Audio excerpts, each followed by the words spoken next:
sports? Love wearing clothes? Then you should be wearing Woodward sports clothes. Check out our full line of merch at woodwardsports.com. Just click on shop. We have all your favorite designs, like Dan Campbell kneecaps, Woodward golf, and of course, our own logoed out merchandise. Men, women, infants, kids all love Woodward sports. Impress your friends. Impress your boss. Impress your dog. Buy Woodward sports merch today.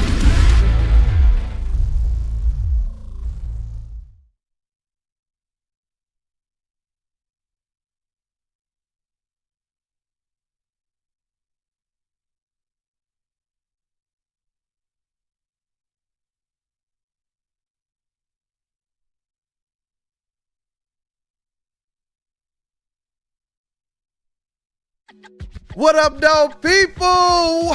Thank you for choosing to kick off your day with Wake Up Woodward. Man, look, the weather's better. I think it's going to hold this time. We've done this many times, and then we get snow the next week. So, weather, stay nice, please. I know the sun is out. It was shining bright on my way into the job. You could barely see, but I was ecstatic to get in here with the Wake Up Woodward crew. We got 4 of us in the building today. Shout out to Mr. Flannel Sam. Hey. We got Woodward Sports' MVP, Mr. JB Smooth. Mr. Matthew Broder, our credentialed Lions, Tigers, beat writer and reporter, and just kind of one of those everything guys here at the network. The camera up. I think that's what our show represents, man. We all kind of wear multiple hats. We love to. And it's your boy Detroit Kool-Aid. Chat family, as always, you're a very, very important part of this Wake Up Woodward family. Smash that like button. And when you have encouraged someone else to do the same. All right, look.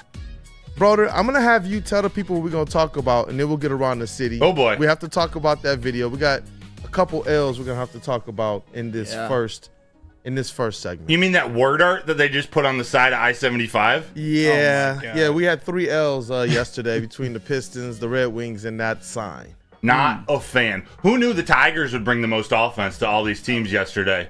Seriously. For real. We're hitting on this Red Wings game. We're hitting on the Tigers in the next segment. Then we're going to talk a little draft strategy.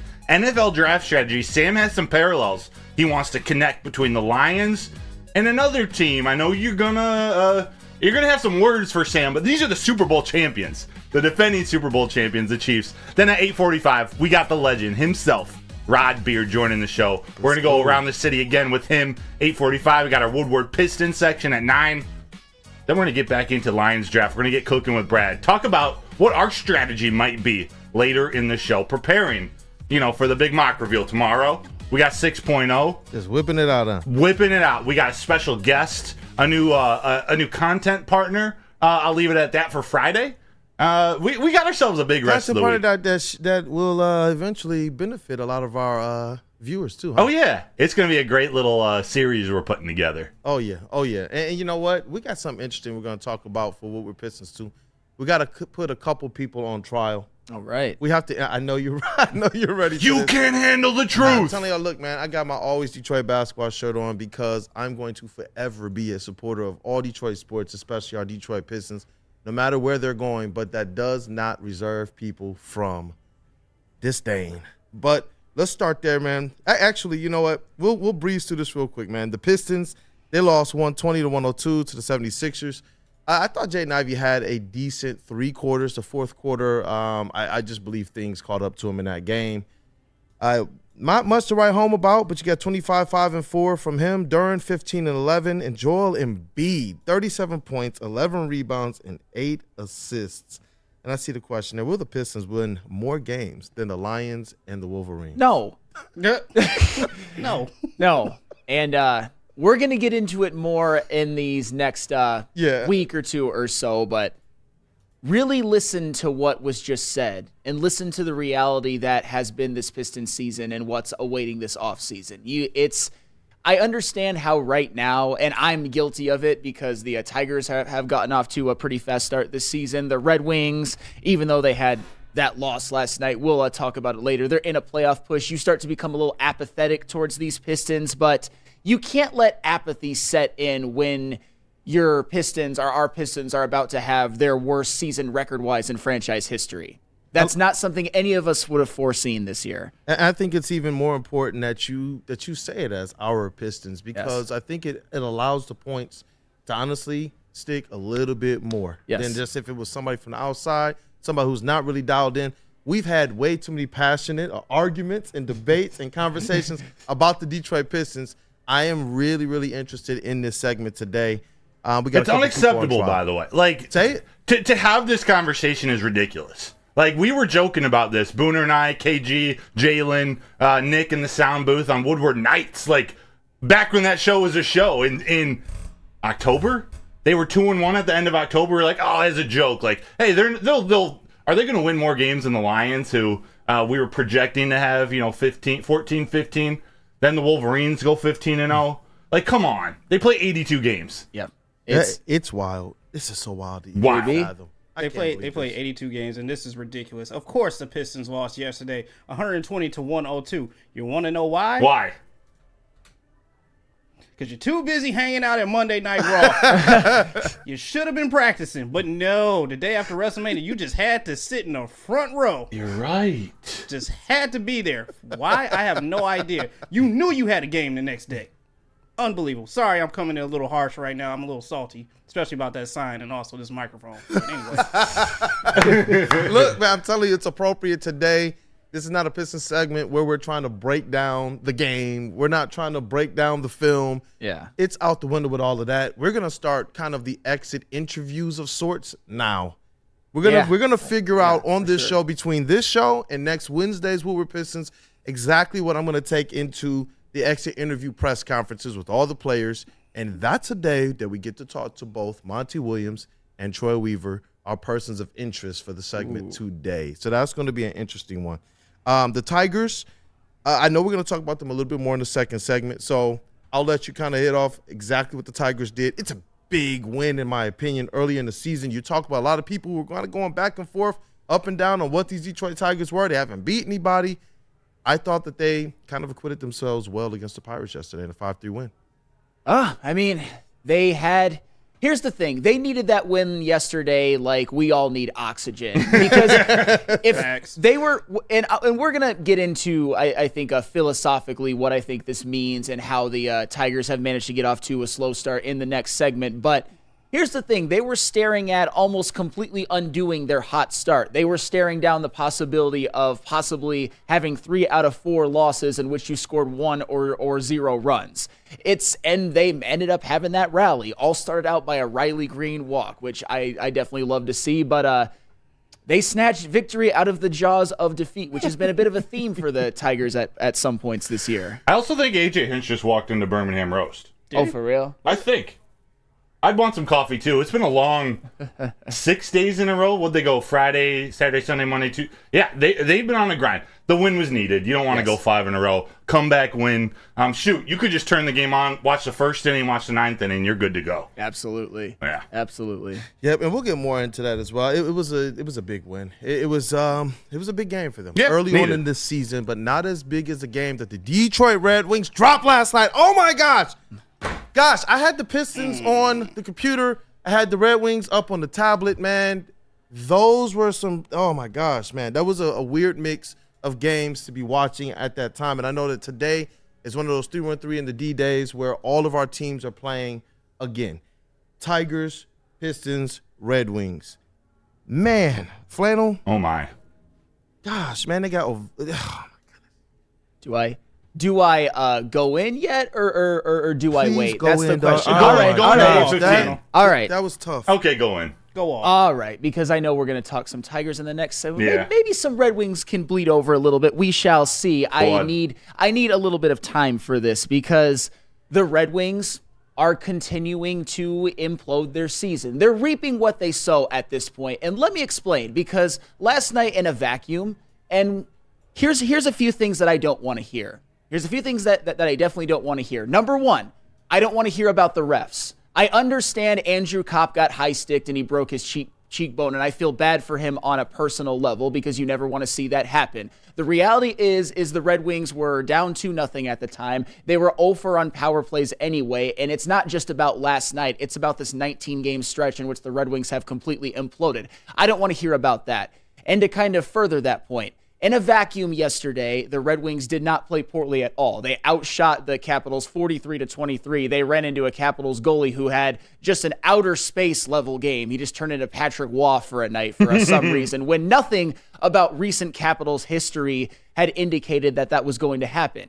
That's all well and good. That loss in a vacuum isn't the worst thing in the world. But as I said before, it's not just about last night. You're going to have some games when you run into a hot goaltender, but you're also going to have some games during this stretch of terrible hockey where, for example, the Red Wings lost a home and home to the lowly Coyotes by a combined score of 8-1. They lost 7-3 at Buffalo and 6-3 at Pittsburgh. Those are not games in which you just ran into a hot goalie. So the point is that, yeah, last night wasn't a terrible loss, but it was just one of, 14 out of your last 19, 2 being in overtime. So I don't want to hear about that either. I don't want to hear about that because here's the reality.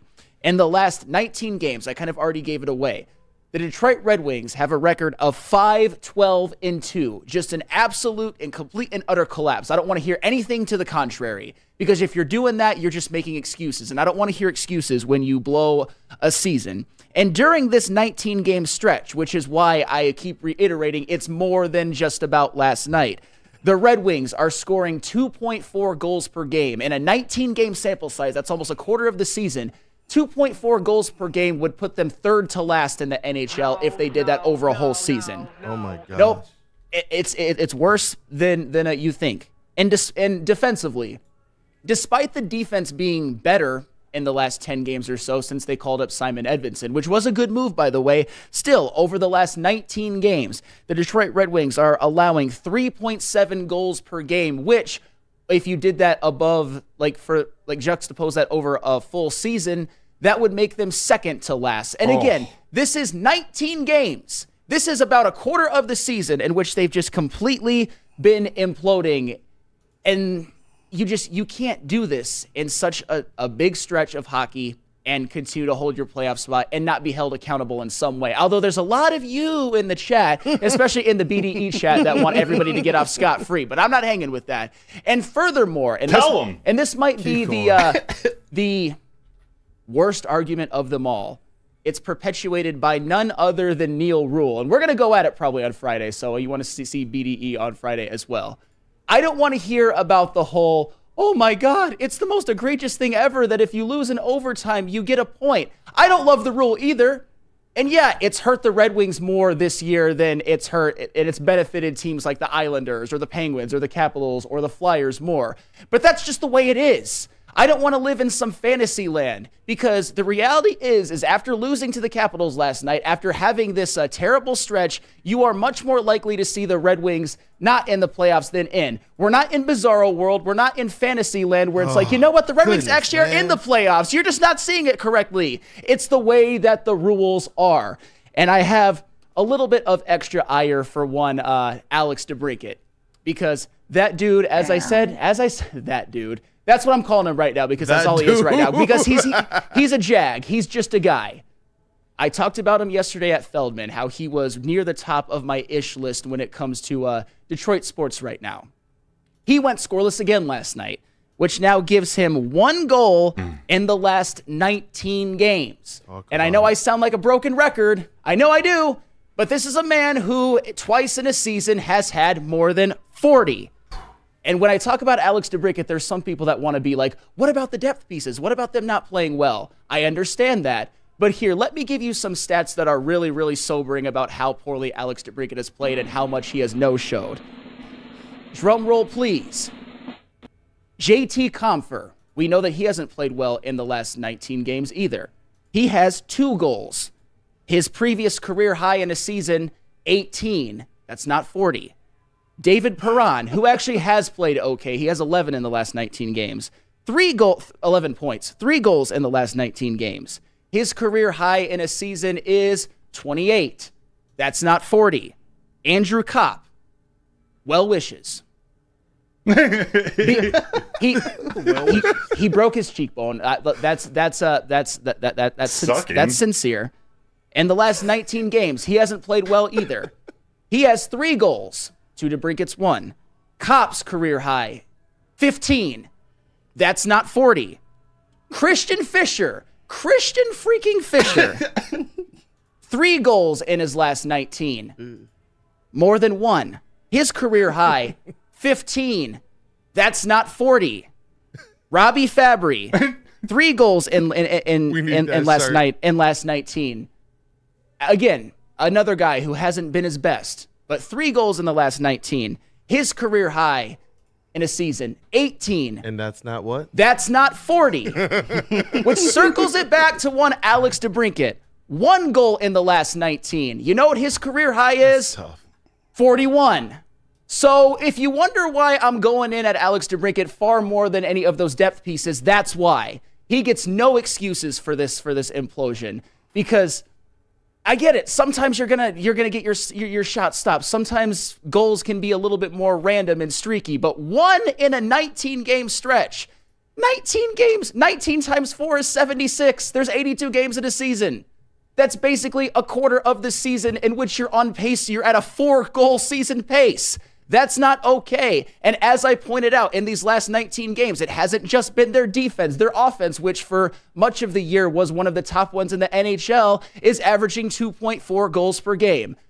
And when you're supposed to be the star, when you're supposed to be maybe their best goal scorer that they've had since Marian Hossa, I will never in a million years, you will catch me dead before you will catch me making excuses for Alex DeBrincat for this 19-game stretch. So yes, I am angry. I am angry at the Detroit Red Wings, particularly Alex DeBrincat right now. But nobody's blameless. It's a 5-12-2 stretch, and they're not necessarily done. They could still beat Pittsburgh and be in an okay spot. But if they lose Thursday night at Pittsburgh, I am putting them in their coffin.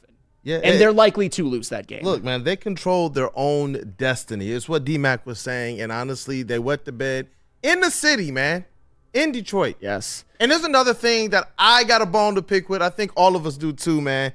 JB, you got to show that sign one more time, bro, before we get to this next segment. Lord. I got to get you guys, chat family as well, please put in the comments, what do you think of this new Detroit sign? That is pitiful. Sam, what are you feeling about this Detroit sign, man? I don't feel like at all it's what was billed. I mean, I don't. It is what it is. But unfortunately, because you passed it to me, I have to clean up a couple things in the chat. Tammy Chin. Tammy Chin, remember, when we're talking about stats, when we're talking about JT Compher, when we're talking about the Detroit Red Wings, if you listened early on, I said that in a vacuum, that loss last night was one of those bad luck ones where you outplayed the Capitals clearly and you lost. When I'm pointing to guys like JT Compher, when I'm pointing to guys like Alex DeBrincat having 1 goal in 19 games, I'm talking about how the Red Wings implosion was much, much more than just last night. They're 5-12-2 in their last 19. Yeah, JT Compher played fine last night. Nobody on the Red Wings played a terrible game. However, it was not their first loss recently. This was not their most costly loss. Not even a little bit. They lost a home and home to Arizona by a combined score of 8-1. They lost at Buffalo 7-3. They lost at Pittsburgh 6-3. That was maybe one of their few hard luck losses out of this 19. They've had very, very many where they've quit, when they've played terrible defensively, when they've been shut out. So yes, it is much, much more than just about last night. I wanted to clear that up, because if you listen at the very beginning, I made tons of caveats. But if you guys want to excuse a 5-12-2 stretch in which they're going to completely F their season and F their playoff spot, be my guest. I don't want to hear it, though. I don't want to hear it. Whew. It's a little hot up here right now. But man, Flannel, listen, and it's only fair because you have kind of stood behind this team. You put it out there that you believed they were going to make these playoffs.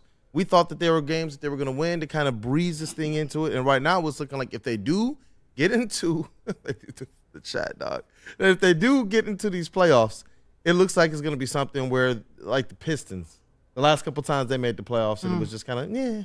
Well, for the record, and I can't believe I have to say this because I just went in on them, if they beat Pittsburgh on Thursday, it's not over.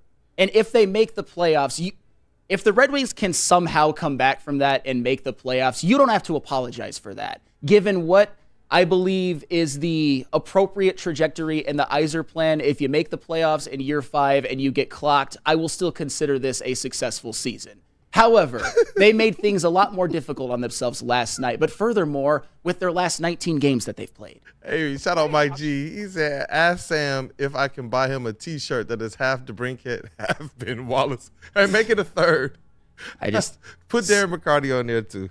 With a Hall of Fame chamber on it. So many people in this chat are just making excuses and acting like everything I say is null and void. But Shad. And throw the little engine that could on that T-shirt. Hey! Just a fan. Scram. Just because I'm saying it, just because I quote some really egregious stats doesn't mean that it's not true. Oh, you never played hockey. Neither did anybody else on this network besides Darren McCarty. Just because I've said some mean things about the Red Wings and your Messiah, your God, your Lord and Savior, Steve Yzerman, who as a player, he was your Lord and Savior, but not as a GM. He's just a man. The Red Wings are just a team that's imploding. That's what they are right now. Y'all can choose to live in fantasy land or put the rose-colored glasses on, but I'm not going to do it. How long has Yzerman been here? This is year 5. And have they made the playoffs? I'm cutting off Yzerman's. I know I get where you're at, but I'm on the Yzerman. He is my Lord and Savior. The Yzer plan. Bro. He gets the extra leeway, the extra slack because of what he did as a player 25 years ago. And that's just the way it is. Does he deserve it any more than what people don't want to give to Troy Weaver? We'll talk about that, actually. Yeah, big time. We'll talk about that. We'll get into that. Because Troy Weaver has a track record before Detroit, just like Yzerman had a track record as a player. We'll get into that. It's interesting. We'll get It's going to be nice. It's going to be nice. You know what? Let's get into this next segment. But first, Sam. Yes. Hopefully everything will work out for these Detroit Red Wings. Everything will work out. We went a little bit over, but that's okay. That was my fault. Planet Fitness is home of the judgment-free zone where anyone, and we mean anyone, can feel comfortable and work on their fitness goals. At Planet Fitness, you'll experience a squeaky clean gym that has tons of equipment, a full-body workout in just 30 minutes, and all memberships include fitness training. You get all of this for only $10 a month, no commitment. Only $10. No matter where you are, there's a Planet Fitness close by. There are more than 50 in Metro Detroit and thousands more throughout the world. It's Planet Fitness, where your fitness is essential. Buying your first Feldman Chevrolet is much more than buying the car that will get you from point A to point B. It's a place for first memories, some big, some small. As she grows, you're not just buying her a Chevy. You're buying into a Feldman family. With more than 700,000 vehicles sold, from generation to generation, Feldman just keeps rolling. Is that an octopus in your pants, or are you just happy to see me? See what I did there? Go Red Wings! From Octopi experts, Woodward Sports. Where's the most convenient place to get that big fitness energy? It's Planet Fitness. Join today for just $1 down, $10 a month. With over 2,400 locations and equipment for every workout, you can get in, get energized, and get going. And with free fitness training and most clubs open 24 hours, everyone belongs in the judgment-free zone. So join today for $1 down, $10 a month, no commitment, cancel anytime. Game is won in the trenches, and our big fellas don't mess around. The Woodward Heavyweights on Woodward Sports. He's got paid. The new glorious Ice Water Bubble Hash pre-roll now with diamonds. They are constantly pushing to create the best cannabis experience. It's the perfect boost that comes from the added touch of pure THC diamond dust, allowing flower with only the highest terps, no Maryland, making the best even better. Glorious Cannabis. Check us out at your local retailer or gloriouscanna.com. What up, though, people? Welcome back to Wake Up Woodward. Man, I hope the Detroit Red Wings, the Detroit Pistons, and that Detroit sign did not ruin your morning. We're hoping to brighten it up a little bit more today. Nope. Obviously, we got Nope, all ruined. What a show today, man. Yeah. The Red Wings, the sign. We got to talk Troy Weaver and Monty Williams. Woof. Hey, look, I'm telling you, hey, first of all, let me make sure I give credit where credit is due. Shout out to Marcus Stewart on Twitter. Avid all things Detroit fan. He loves the Pistons as well. That's kind of where I've kind of met him and had some interactions as well. His Twitter at Captain Mark95. Now Mark is MARC. I just want to make sure we give him credit. Oh, yeah. With his pictures, his videos, and whatnot. I just, before we get into something, as we brighten this day up a little bit, I have to get you guys' unbiased takes on this Detroit sign. I'm usually one of those guys, with Detroit Kool-Aid, it came from a spot of, not being a slappy for everything Detroit, but making sure that I stand on a platform to protect Detroit, to make sure we shine a bright light on the best things of Detroit. I like that. And then they go ahead and do stuff like this, man. And it's just like, I can't defend it. I can't defend this. I love the idea. I hate the execution. Is that am I off base here? To me, it's more of it's the idea that counts. It's not necessarily the most aesthetically pleasing thing in the world. Participation award. I mean, I suppose just the fact that they have a sign, I think, is kind of cool. Is it the most aesthetically pleasing thing in the world? Absolutely not. Is it offensive to my senses personally? No. But if it's offensive to yours, I understand. I see JB over there fidgeting in the TD booth. What's good, brother? Look at this face. JB came ready to fight today. Look, I was trying to say this for what's trending, but this is not what we were promised. Here, this is what we were promised. And this on the left. Holy sh! And on the right is what we got. That's where my ire is coming from. Are you kidding me? Wish.com to put up around some grassy areas that's not even filled in with grass, and to just think that, we're supposed to be proud of this. No. As Bro said before, this looks like Microsoft Word art. What are we doing? Why would you even embarrass us like this? Like, come on. Was that really the on the left? Is that what they pitched it as? That was the idea that we all thought we were going to get. Instead, we got this. See, I'm just irritated. That change. See, now that changes things. Yeah. Now I'm like, I'm seeing what actually happened versus what was sort of mocked up. Yeah, that's a big disappointment. That's the old we've got food at home kind of thing, if that makes sense. Just that big mock was awesome. Yeah. The other one was not. I can't believe that. I didn't even realize that was the original mock of what it's supposed to look like. That would be awesome. Not this. I mean, you guys know, like JB said, word art. Remember those old fonts you could choose in like Microsoft Word 98, where it's like, it looks like that. There's the perfect example. Oh, Jewish priests. The grass isn't even filled in around all of these letters. Like, what? It does not look good. Wait, but you didn't put flowers or anything around it, and I don't even know where exactly this is technically. But come on, we have the draft in 2 weeks. Yeah, this makes us look pitiful for people driving in. Like, I feel so sad for them and their sign. It's almost like, Seriously. look at them trying. It's so cute. Yeah, it's like kids at T-ball game, bro.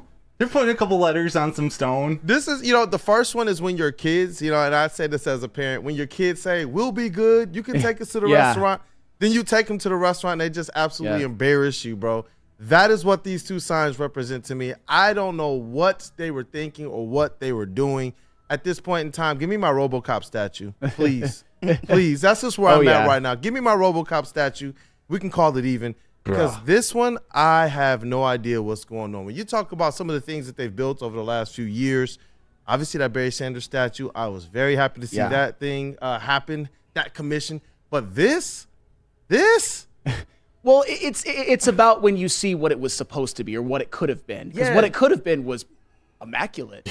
What it was, like I said, to me, what it was just in a vacuum wasn't the worst thing in the world. But when you framing and seeing what it could have been changes things. So yes, I am more upset about that about that sign now than I initially was. I'm sorry. Shout out Vincent E. He said it's because Detroit spent all their money on Javi Baez. Bar of the day. You're the bar king. Look, I know we got the legend on the way, and I want to make sure we get to the Chiefs. But you got to talk to me about the Detroit Tigers, their big win, Mr. Matthew Boder. After that, we got to brighten up the day. It's just time. It is time, and we had to start with the Red Wings. We had to start with the Pistons. We had to start with that Detroit sign. Let's start to brighten the day up for people a little bit now. We'll try because Baez contributed to it. No, not much. He had a really good play in the third inning, a diving stop at shortstop. But really, to me, the theme of that game, the theme of that win, was their defense. It was their best offense that day. They started off with a really good first inning. Who was it? Torque had an RBI single, but then Gio Urshela grounded in double play. So that was quick. Casey Mize comes out and gives up a solo home run. And like we talked about getting thrown out at third base as the first or the third out of an inning, what you can't do after your team scores a run is go and take the mound and give up a run right off the bat. That's called a shutdown inning. You got to go out, keep that momentum, and hold them to 0. But Cabrian Hayes was all over the place for the Pirates. Javi Baez had a great defensive play. Riley Green had a 2-run homer, robbing catch in left field. Matt Verlin had 2 great catches. And they just managed to hang close enough for all-star closer Eric Bednar to not have his best outing. They got to him in the 9th inning, led off with the 5-pitch walk by Riley Green. I believe Spencer Torkelson got hit by a pitch next. Zach McKinstry pinch runs. Gio Urshela, who's hitting, about 200 points higher than Matt Chapman, he comes up, gets an RBI single. They try to throw McKinstry out at third. The ball gets away, and they score to tie it up at 3. They manage to sneak across 2 more runs. Jason Foley comes in, shuts the door. They managed to sneak out of Pittsburgh, splitting that series 1-1. They needed that. It's so funny because you talk about that 9th inning. You talk about a Zach McKinstry pinch hitting for Torkelson.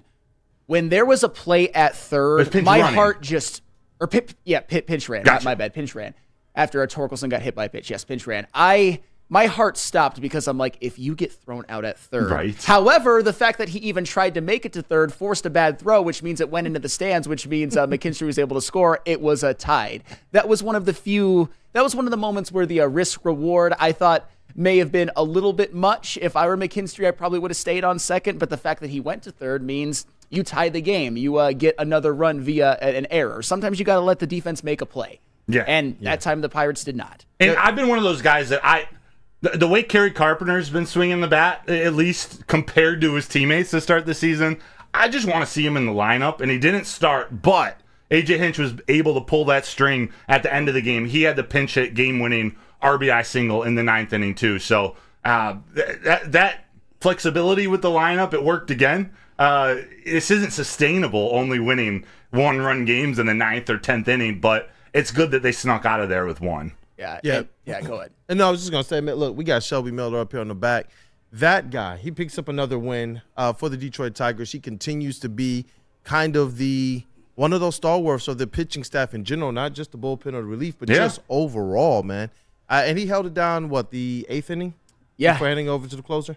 I'll tell you what, if Shelby Miller is out there pitching, the Tigers are about to make a rally because that man is without a shadow of a doubt right now the bullpen MVP of Major League Baseball. 3-0, 0 ERA, and then of course Jason Foley held it down. I mean, those guys have been absolutely as reliable as they come. And I have to say this because I am a man who believes in even personal accountability. I went on a little bit of a diatribe on BDE in which I maybe downplayed the importance of glove work when it comes to MLB baseball. I still believe that over the totality of a season, what you do with the glove is not nearly as, in terms of on the baseball field, hitting and pitching is much more important. If you look at the award numbers, those numbers will all benefit in my favor. But in an individual game, in an individual moment, defense can really save a game, and particularly with that big Riley Green catch, which not only saved a couple of runs, but it saved a more pleasing number-wise Casey Mize start. Credit where credit's due. Veerling made a couple of plays. Javi Baez made one, but again, Javi Baez is a perfect example of I'd like you to get on base a little bit more. That's a cute little diving play with a nobody on base, but get on base a little bit more. But yes, defense played a huge role yesterday, and I will not deny it. Yeah, I'm an accountable man. It was like Jamison Williams blocking downfield in the Chargers game, or Craig Reynolds blocking for Amon-Ra St. Brown in the Buccaneers game. Hey, good job on the Detroit Tigers, man. Good job by them. I think it helps to Well, I'm going to ask you, chat family, has this helped to kind of stabilize your expectations with these Detroit Tigers? I know there were a lot of people early on who continued to say they haven't played anybody, haven't beaten anyone. Even though they beat the teams we wanted to see them beat until they got against the Oakland A's. Now they split the series with the Pittsburgh Pirates. I know there was a lot of people who were ready to jump ship after just the first loss, and we're not even through the first month of the season. And you know what? Good on you guys, too. We asked yesterday, are your expectations unchanged? And you guys said, no, we're still staying the course as it relates to this team. The bats haven't even gotten gone, the ones that we expect to get going, and the pitching has continued to be really a strong point. But to be clear, that course is it's all over the place. Like, buckle up for safety, mother. It's going to be up and down all season. We're going to see a lot of games like we saw last night. But, and here's where I'm encouraged with the way that the Tigers have been winning some of their games. Obviously, their lineup has not hit their stride yet. Who knows what their stride even is at this point? Although with a young, because that's fair to say, because with a lot of young players, you don't even know, particularly this year. But I think every single one of their core young players, every single one is not playing up to their level that they're capable of yet. But the Tigers are 7-4 because they've been able to snatch victory out of the jaws of defeat, I would say 4 times. I mean, think about opening day. If you score 1 run in 9 innings, are you usually going to win that game or lose that game?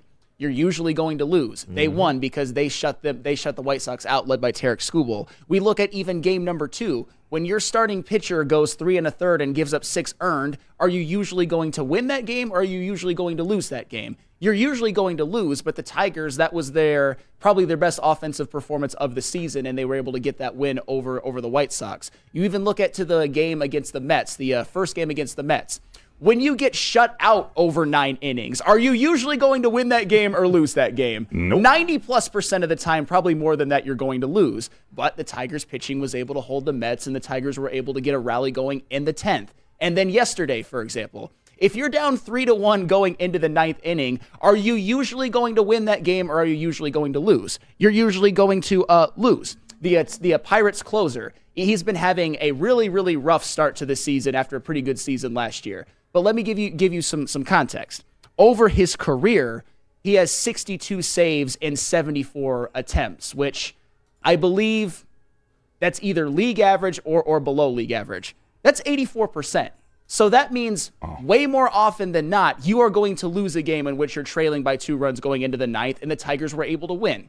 Those are 4 games that you can argue that they either stole or they did not play their best and they still came out with victories. So hopefully when the bats heat up, which I believe some of them will, maybe not all, but some of them, they've created a little bit of a buffer for themselves. I love Colt Keith's approach at the plate. Like, I like what he's doing. Sometimes he's getting hit, sometimes he's getting robbed or he's getting out. But like you said, Shelby Miller's 2-0.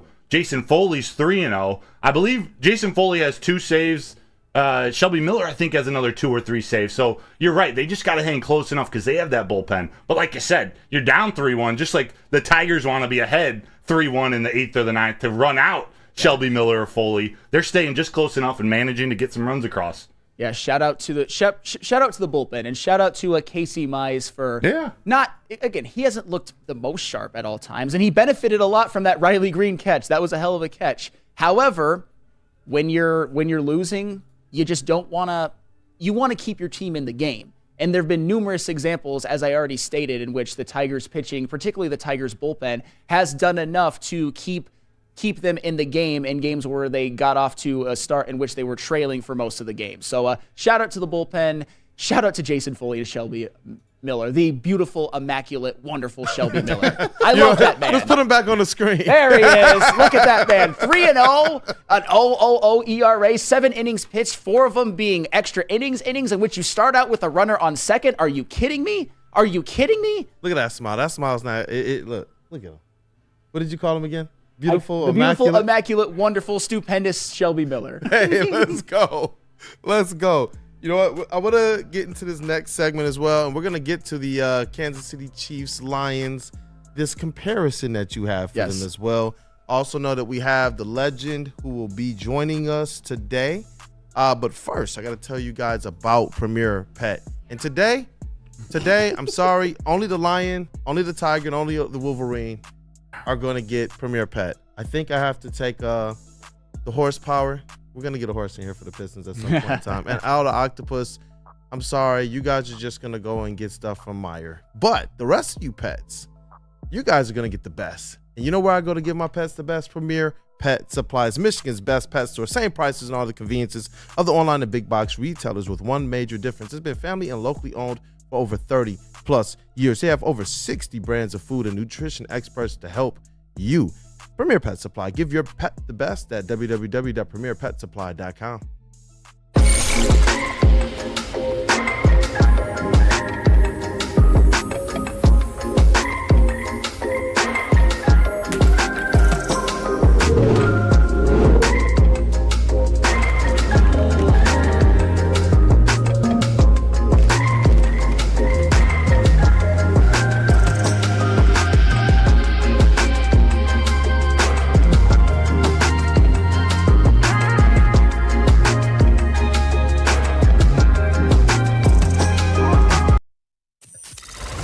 First pick in the 2024 Media Draft, Detroit selects Woodward Sports. Thank you for making us the #1 digital network in Detroit.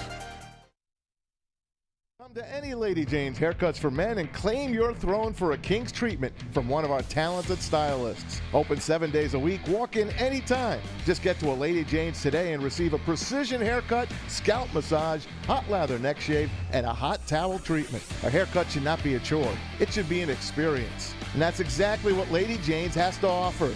Open 7 days a week, walk-ins are always welcome. There's always a location near you. Lady Jane's Haircuts for Men, it's wicked awesome.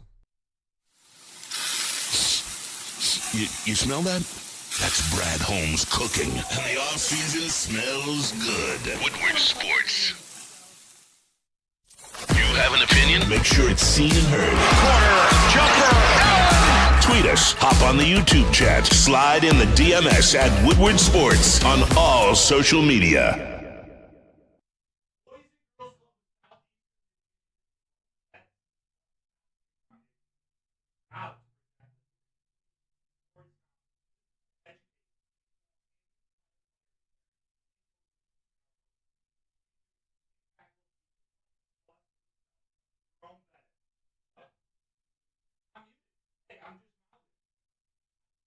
See, I unmuted the wrong one. Hey, it's been a minute. Let me start over because this is a really awesome partnership we have going on. The Boys and Girls Club of Southeastern Michigan and the Jerome Bettis Bus Stops Here Foundation is proud to present the 3C Sports Conference. It's there to educate, inform, and inspire players, parents, and coaches in our local communities. It features impactful speakers like Jerome the Bus Bettis, Eddie George from Ohio State University, and Adam Schefter from the University of Michigan. This is going from April 24th through the 26th, right around draft time. So for more information and tickets, scan the QR code on the screen and sign up today.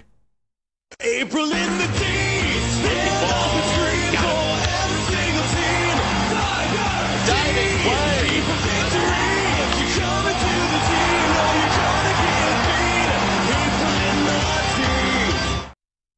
What up, though, people? Welcome back to Wake Up Woodward. April in the D, man. It ain't so hot anymore right now, man. Hopefully one day we get back to a time where it's absolutely electric. I remember times where you would go from the Tigers game to either the Red Wings or the Pistons game. And each one of those games, no matter where you decided to go, each one of those were going to be a good game. Yeah. Each one of them. Yeah. Unfortunately, hasn't always been like that recently. This year it was supposed to change a little bit, but as I said before, and you can tune into the early section of the show, the Red Wings have imploded their season. They have one more chance to right it, but I don't think they will on Thursday. As always, chat family, you're a very important part of this. With this Wake Up Woodward family, go ahead and smash that like button. And Eduardo O'Neill, Pistons are allergic to winning. Once you have, definitely encourage somebody else to do the same. And you know what? Those phone lines, you want phones there or no? Nope. No phones today. KG might be showing up, but I'm just I'm not familiar with the new software we got, so yep. Apologies. And I want to make sure before we get into this segment that we shout out Dante151 with the super chat. Thank you as always. He said the picture of the Detroit sign is what a girl thought they were getting in bed. Hold on, let me start over. Read it with some. The picture of the Detroit sign is what a girl thought they were getting in bed, but realized it wasn't. And let's go Tigers. Nothing like the Tigers brightening up the day.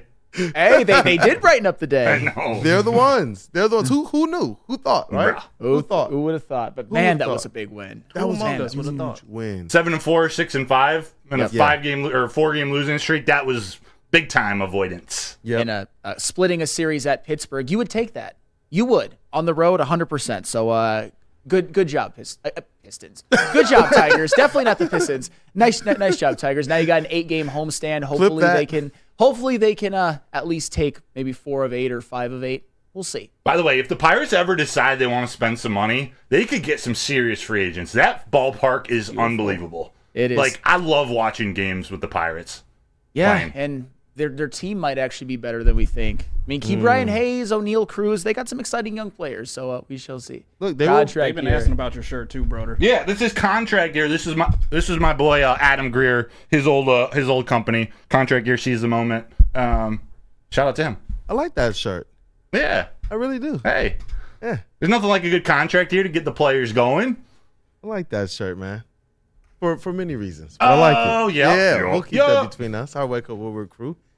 I'm gonna Keep that between us. wait for it. Hey! Hey, you know some old tricks. Oh, man. But look, while we're waiting to get the legend on the line, you said you wanted to talk about a little bit of this Lions draft strategy. We can kind of get into it right now. Some of the players and whatnot that might have been at the pro day, man. Take it away, Mr. Matthew, bro. You mean like Mikey Sanderstill? Hey, Mikey Sanders. / Roman Wilson, Jalen Harrell, Chris Jenkins. Actually, I don't know if Chris Jenkins was there, but yesterday, I like Chris while we lead into this segment with Rod, Dave Burkett reported, and then they had the pro day, the local pro day yesterday down in Allen Park, where they had 20 to 25 prospects, a lot from around the state of Michigan, a lot of Michigan players. I believe one wide receiver from Michigan State. A couple Eastern Michigan players, maybe Western too. So this was an opportunity for them not to have a top 30 visit, use up one of their top 30 visits on a guy like Darius Robinson, who many are thinking mock to Detroit or think has a good, think might be a good fit with Detroit, at least with the culture. He was around, but you don't have to waste a top 30 visit on him. They got to work out the players, have some informal interviews with them. It's really cool to see some of those names, and especially when you look at years past. Dylan Drummond, I know he was the preseason kind of fan favorite last season. He had some good preseason games out of Eastern Michigan.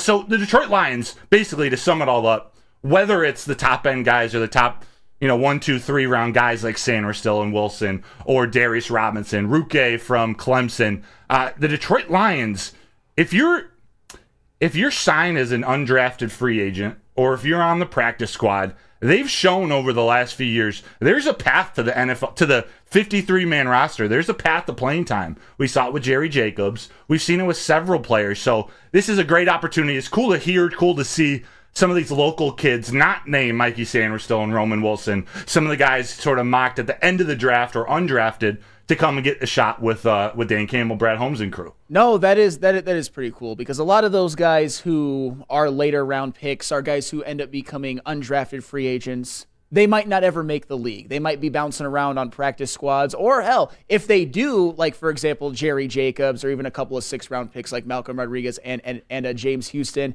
That's a really big deal, but the fact that they get to go to the facility, get to meet with the coaching staff, get to meet with Brad Holmes, that could be one of the career highlights for some of those guys. So that's pretty cool. That's pretty cool. Yeah. Hey, and you know what? I know we got Mr. Rod Beard, the legend, on. Let's bring him on.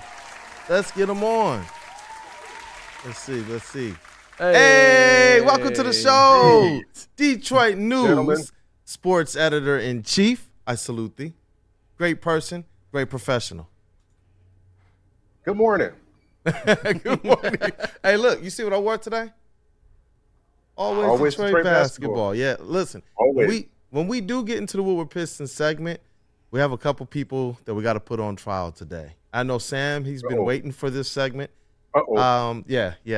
Judge Beard in the house? Judge, hey, you know what? Hey. Judge Beard. I like that. He got it zipped up. He's ready for business. Yeah. I like it. But welcome to the show, Rod. As always, we try to get the pulse of Detroit sports from the Detroit news via Rod Beard. So thank you for definitely giving us your time.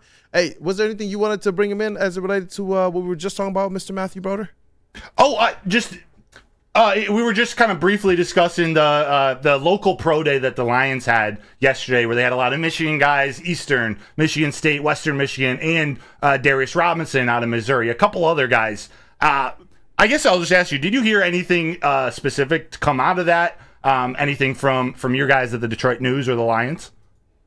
No, nothing specific. But it's like you guys said, it's just good for them to get that opportunity to just show up and show out. And that's always hard when you're not one of those top guys and you're just kind of in the middle ground, and you've got to find your way. You just got to get an opportunity, and somebody will like you. And it may not be this year. The residual piece of that is always the cool thing, is that, hey, we saw somebody 2 or 3 years ago at a camp. Now they're available. We're down because of injuries. Let's bring this guy in and have a shot. So those are always cool stories to see when those guys are able to do that. Absolutely. And Rod, it's not something that I necessarily want to talk about it today because I'm still depressed. However, I have to, and I want to. You can do this. You can. I want to get your opinion on this. If the Red Wings continue their late season tailspin and do not make the playoffs, is this season a failure? No. No. Because you have to get close. You have to play games that matter. And a playoff push is a playoff push, whether you get in or you don't. Obviously, it's better to get in. But if you don't, it's sort of, here's the mistakes that we made that we can't make next time. We know what it's like to be in the games that matter toward the end of the season. And that was always the thing. Hey, let's be in games. Let's vie for the playoffs. Even if we don't get in, let's get there. It's disappointing in the sense that they had played so well for much of the season, and toward the end, they just weren't able to finish it off, or maybe weren't able to finish it off, but it doesn't look good for them. But you like to see the effort that's there and that they played in games that determine the playoff seeding. And you know what? I like that response because that was something we thought we were going to get out of the Pistons, at least maybe this year. Exactly. To see that out of the Red Wings, it helps to kind of temper it a little bit better when I actually compare the two situations. These are two kind of long-term or rebuilds going on right now, and so it's not good. It doesn't make me happy to see them drop that game. They still have an opportunity to pull through, but if not, I do believe that in the future, Steve Yzerman is set up well to be able to properly kind of augment this team, and they'll kind of have a much more. It's very clear right now exactly what they need, especially on the defensive side.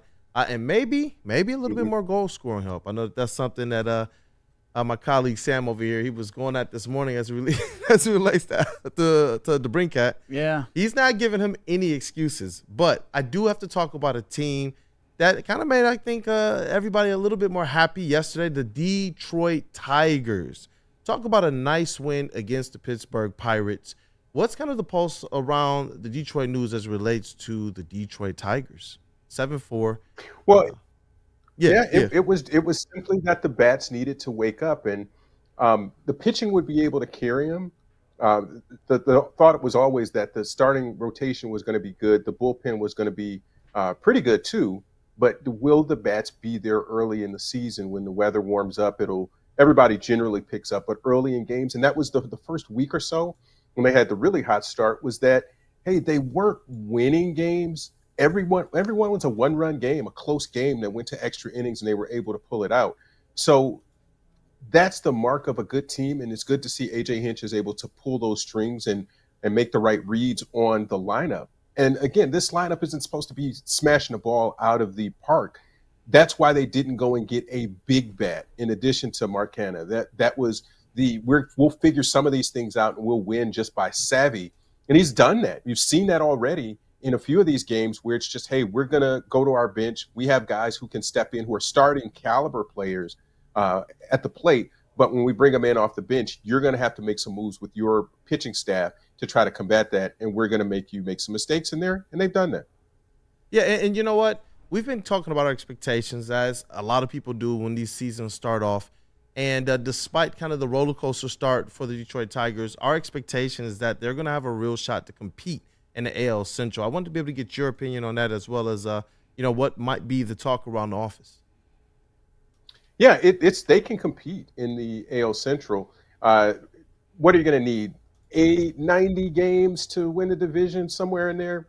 Sure. And they're off to a hot enough start where you can see that that's a possibility. And that's been the thing, is always just, hey, these first 20 games don't come out at 5-15 or 7-13. You got to give yourself a shot.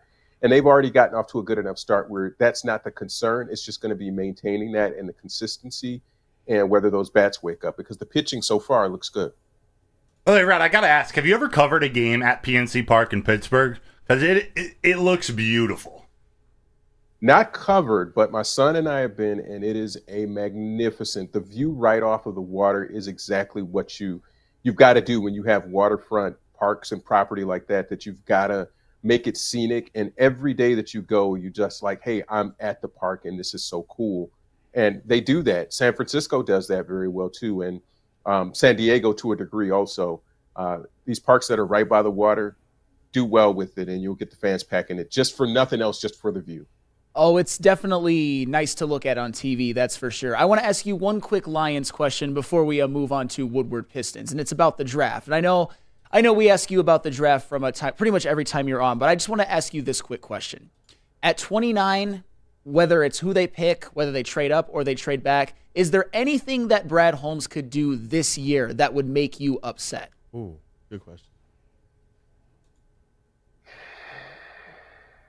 Draft a punter? I don't know. Yeah, fair. That's kind of what I was looking for. No, because you're only looking to strengthen your team and the depth that you have. We've seen the role that injuries have played, and you've got other guys who can step in.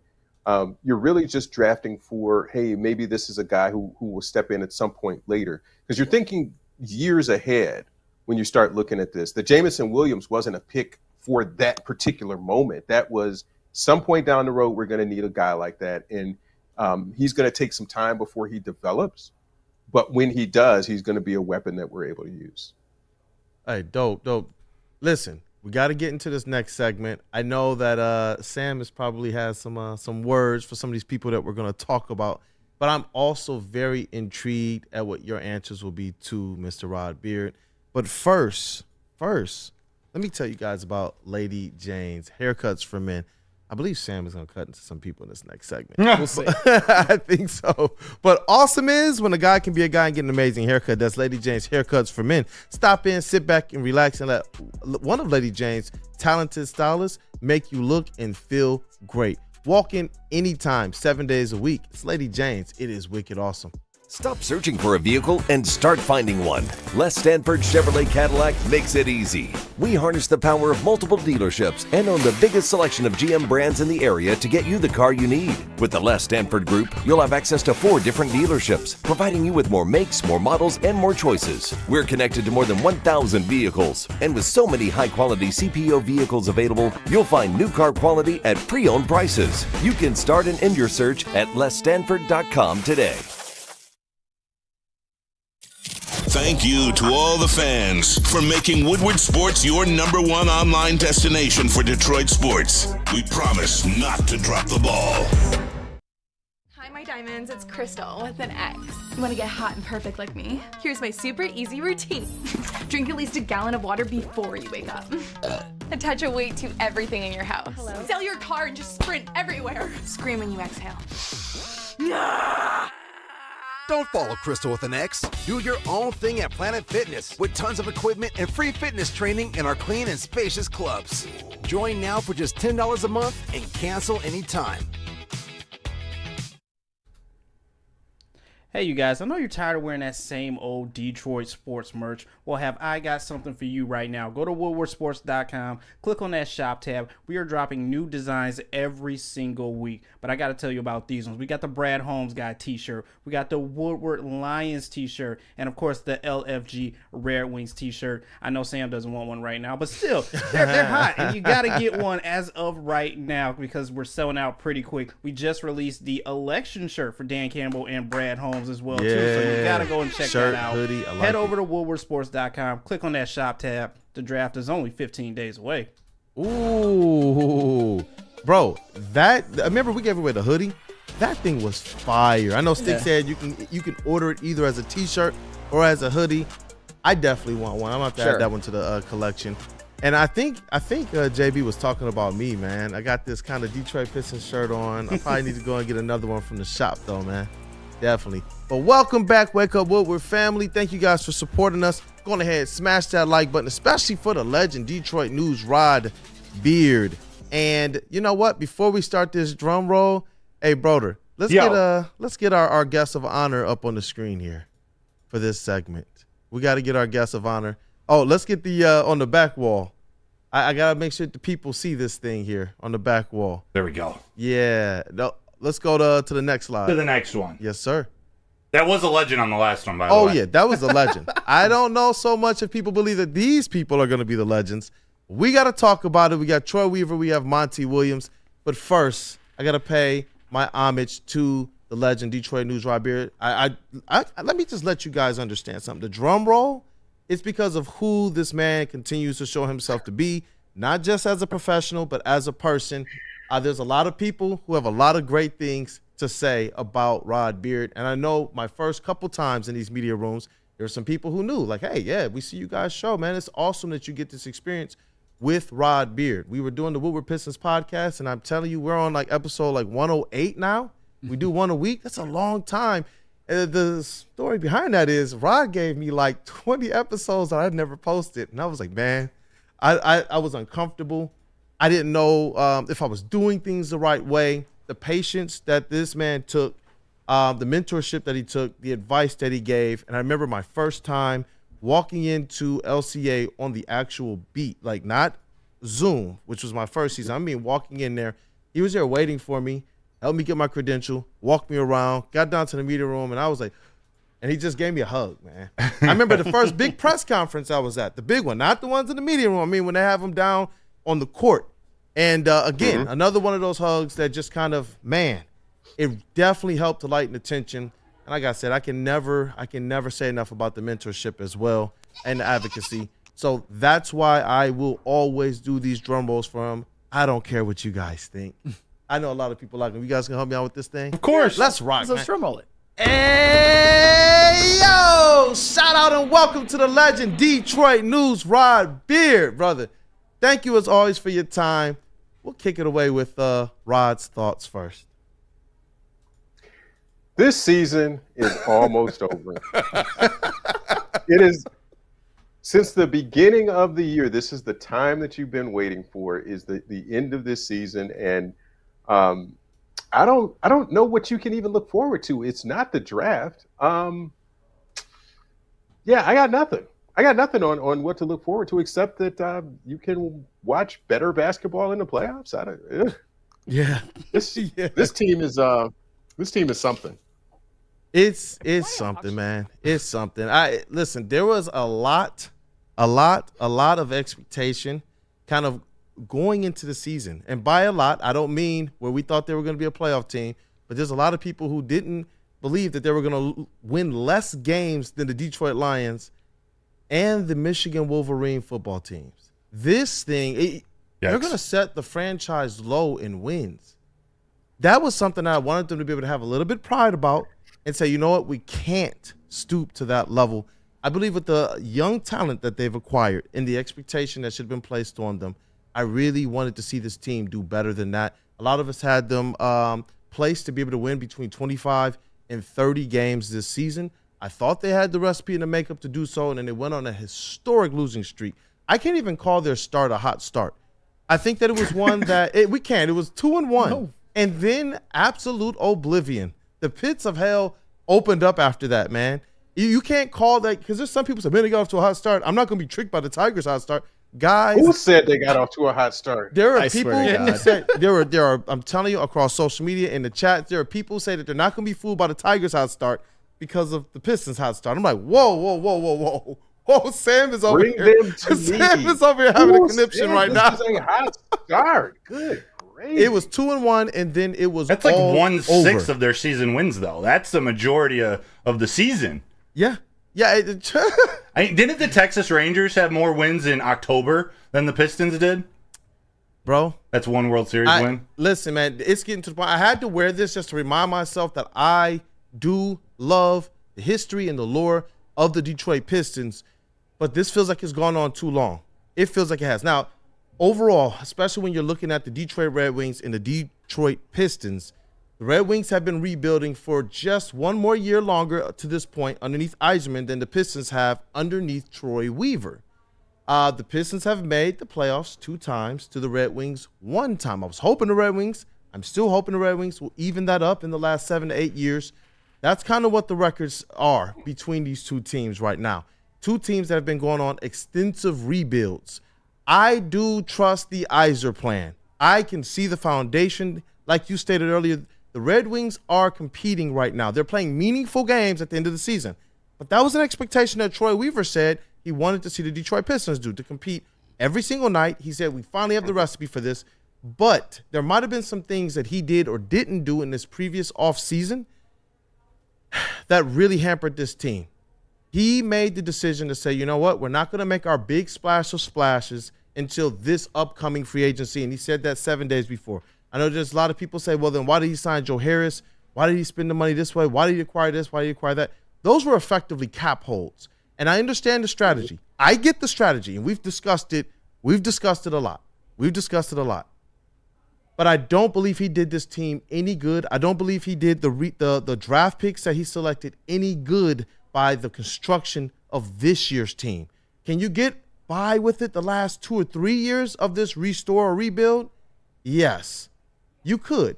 This was the season, though, that I believe this young team needed to be what was really driving the engine of what this Detroit Pistons team could look like in the future.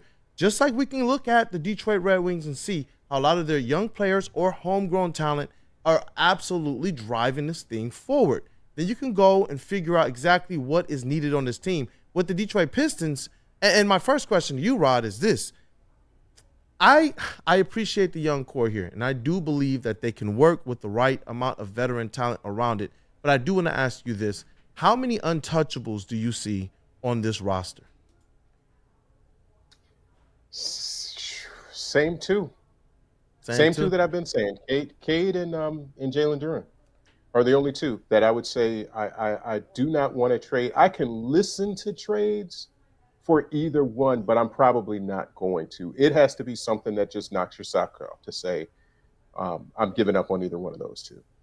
Yep. And that's where my attention kind of lies, because it's like we've talked about this too. The contract windows are open as it relates to when these young players are going to have to kind of re-up and sign these next contracts. Do you have any hope? And this is my second question. I have a third one before I kick it over to Sam. The third one is going to be the one where we kind of bring up our 2 guests here. Do you have any hope that the Detroit Pistons can turn this thing around this summer to some measurable expectation? To what? Give me a measurable. Where we can see the future, where this is a solid team that can at least win 30, and not 30 games as it relates to kind of lucking up, but they can make the requisite additions, veterans, maybe a big-time player, and have this team in a path where they can at least get back to the expectation that we believe they could have hit this season. There's a pathway to it, I think. You need 2 all-stars. And this is the drum we've been beating for a while now. You need 2 all-stars, or an all-star and an all-star caliber player. I don't know if you have the assets to go get both. But something in free agency and something in a trade is possible. I don't think there's anybody in the draft that's going to make a big enough difference that's going to be the pathway. You've got to trade this pick for somebody who's almost there. I was going to say Tyrese Maxey, but not Tyrese Maxey. Tyrese Maxey, like 2 years ago, or maybe even a year ago, that was right on that cusp of breaking out and being something. And you got to sell that team that somebody in this draft is going to be much bigger. So you've got to do some kind of subterfuge in all of this and say, you've got to bring guys in for pre-draft workouts, and you've got to put out some intelligence that, hey, this guy looked really, really, really good. Almost a Darko-like spy sequence where you've got to say, oh man, this dude is that deal. We're really high on on Czar or something like that. You've got to put that level of deception out there to make people think that you're so hot and heavy for one of these picks that you're going to go and do it, and they're going to miss out by not making this pick. That's the level that it would have to go to for the draft pick to turn into something. And I can't even think of a guy who's you'd say, hey, if they get the number 1, number 2 pick, trade them and get this guy. I don't know that there is somebody who's right there that I would feel like, hey, that's that dude. And this is a guy that another team is willing to give up on to give you for that number 1 pick. That's an unknown. Yeah, and listen, this is number 3 because it all ties in. We talk about the young core, and if there's any untouchables, we talk about what are the potentials for this team to be able to kind of strike the way that they stated that they're going to strike. But then third, who's going to be responsible for that? And it's just kind of a 2-part question. One, how much responsibility, how do you split kind of what we see this year as it relates to the Pistons kind of falling apart? How do you split that blame between Troy Weaver and Monty Williams? And then 2, should these be the guys that are at the helm in their same positions next season? I'm always the same on this stuff. If you say somebody's got to go, you got to tell me who you're going to bring in. Because if it's not anything better and you're just trying to make change for the sake of change, then don't do it. There's no point in doing that. So Monty Williams, you're not eating that contract. I don't care what anybody says. You're not eating that contract. You're not giving that guy $60 million to go away. I can't see that. Troy Weaver, you can have an opinion either way on that, and you can say that he's had a bad hand that he's been dealt, and he's played a hand poorly. You can make either one of those assertions and be sort of right. But I don't know where you go next. And if you're starting over with a new GM and a new coach, you're not winning for 4 years. Legit, 4 years. If you start over with a new GM, it's pretty much the same. You're pretty much talking 3 years. A new coach, if you have the talent in a new coach, you can kind of figure it out. But a new GM is going to want to clean house and do everything differently. So if people are not happy with the losing kind of dive that they're on right now, go get a new coach and a new GM and see how long it takes to turn that whole thing around, and look around the league and see how long a pair has taken to really reach some success. When you do both of them at the same time, how long does that take to turn that around? And it's not anything encouraging at all. Well, Rod, I think we all can acknowledge that this isn't the season that any of us envisioned when the Pistons started the year, especially given the fact that if you would have told me you got 62 games of, I would say, all-star level numbers from Cade Cunningham, plus you brought in who you thought was your big hire head coach and Monty Williams, who turned out really not to be, at least in this year, you would have never thought you would lose less games this season or win less games this season than the previous year. So I give you all that to just ask you, if you were to look at one major culprit, if you were to look at what is the biggest reason why the Pistons have lost so many games and played so poorly this year, what would it be to you?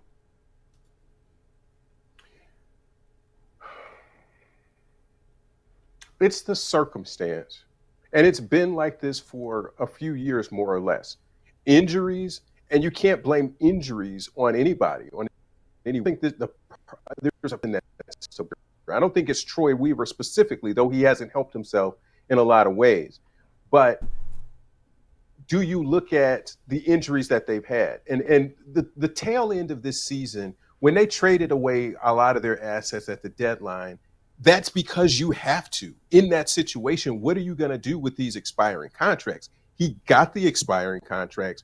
You can say, well, hey, he should have traded some of these guys when they had a lot more value. But at the same time, he thought that those guys would be the key to getting toward a playoff run this year.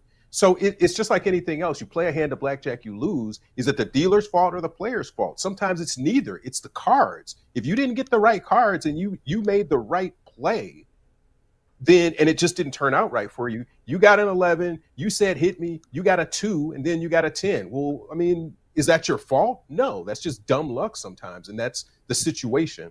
So I think fans are always in that blame somebody, and yeah, Troy Weaver's on the line. That's how basketball works. It's not cards the same sort of way, but sometimes it's not a person's fault. It's not Tom Gores. It's not in every situation, but sometimes they're the person who's in the hot seat, and sometimes you just have to lose a job because of that. I get that part of it too.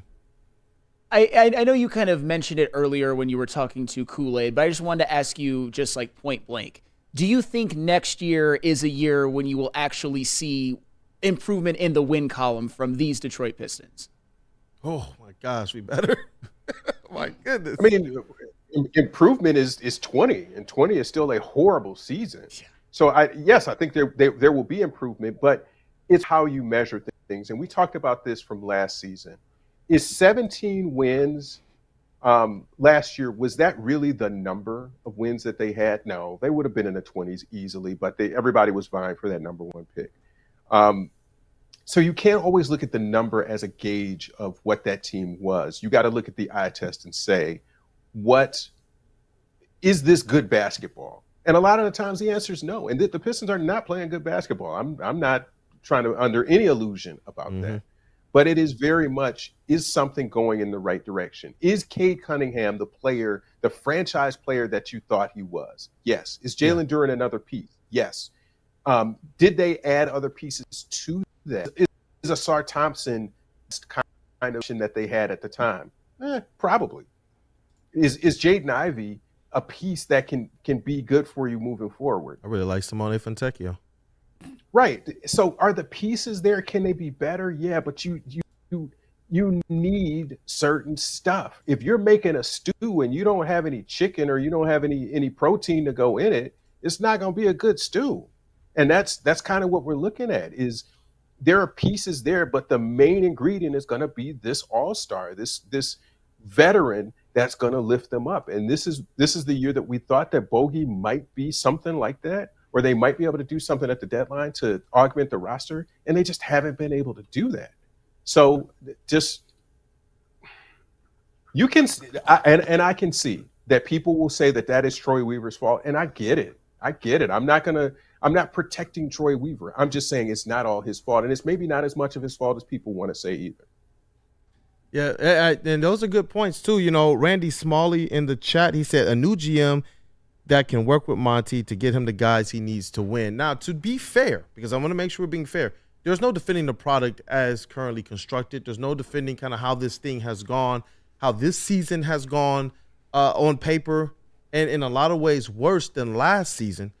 But Troy Weaver wasn't necessarily given the option to be able to assess what Monty Williams would want. This team was being built a certain way, and Troy Weaver still to this point has not been able or allowed to hire his own coach. He had a coaching search, and the coach that's currently here has a completely different system in place that does need and require veteran leaders. We saw it the same way as well with the Phoenix Suns when they brought in Chris Paul. That really helped to supercharge where this team was going.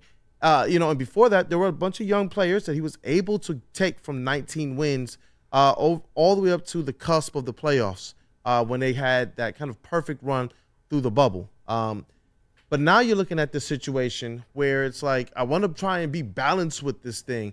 I do believe in what Troy Weaver was stating. Hey, look, we're going to have the capital to be able to make something happen this year. But I just hope that these guys have this thing figured out if they're going to be the ones back. Based on the things that I'm feeling, I do believe that those are going to be the same two at the helm next season. Monty Williams as head coach and Troy Weaver as GM. And what I'm hoping is that both of those guys get the opportunity to sink or swim based on their own merit of work. By that, I mean that Troy Weaver is given the opportunity to just do work.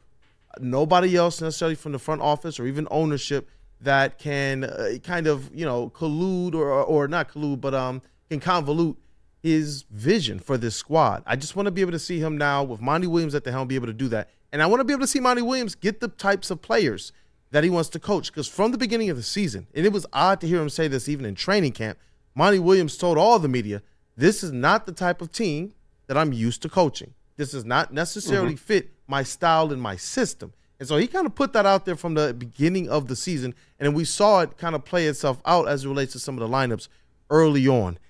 So right now, the thing that Detroit Pistons fans and supporters and Detroit sports fans in general, the hope right now is that those two, in my opinion, are able to just do the work that they see fit.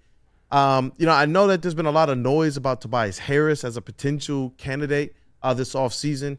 I don't know how I necessarily feel about that as a free agent pick, but I do know that there are some other less heralded players, especially even on the Philadelphia 76ers, like Kelly Oubre, who played for Monty Williams before, and some of his comments I was able to look up. He definitely has and had a good opinion of Monty Williams as a head coach.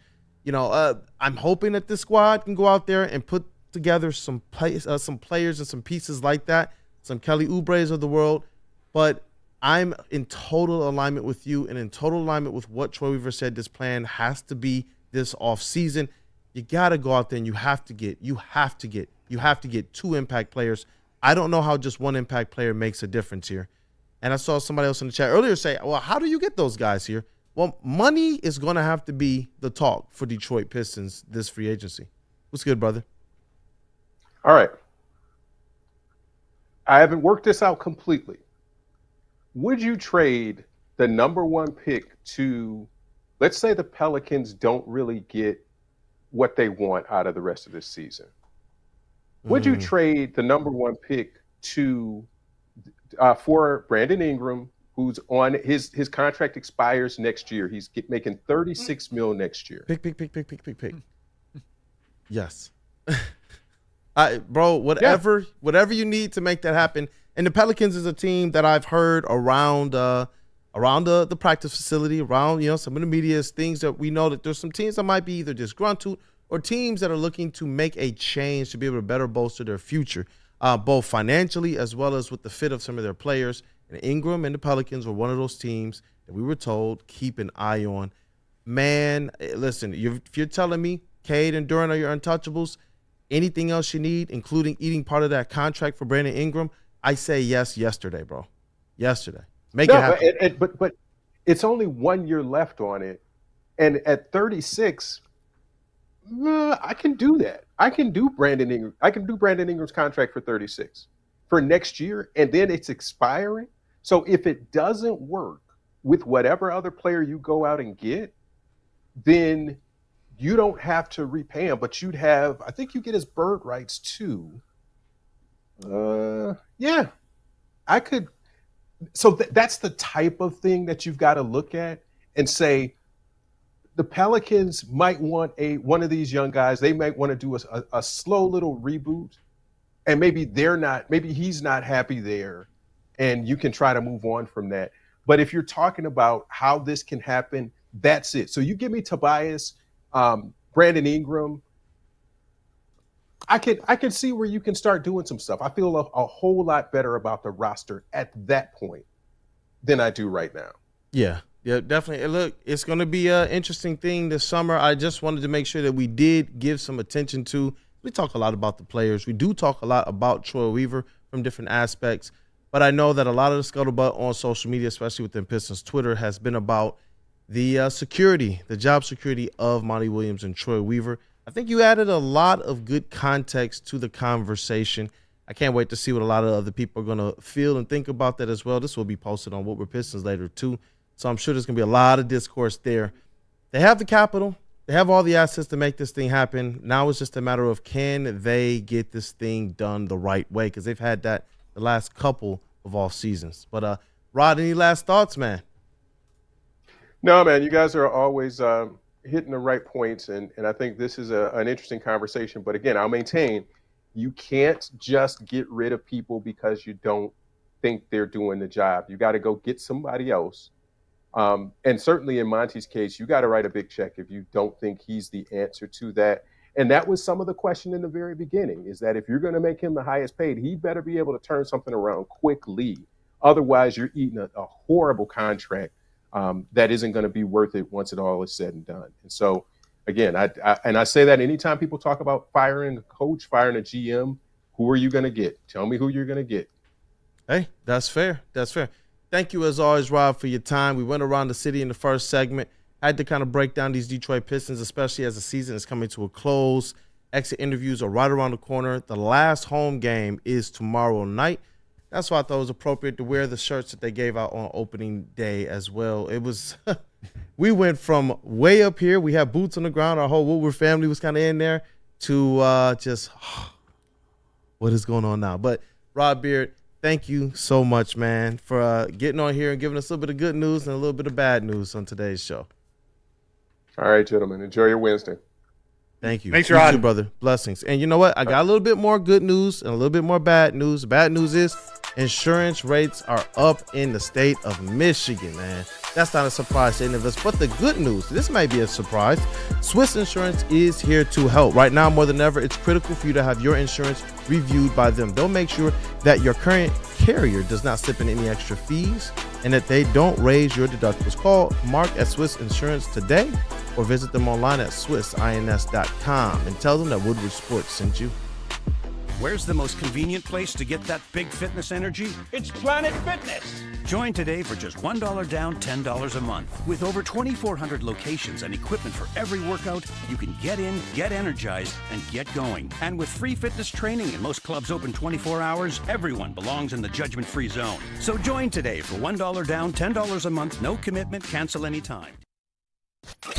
A ton of fun, a ton of sports, and a ton of man-meat. Welcome to the Woodward Heavyweights, live daily 5 to 7 p.m. on Woodward Sports.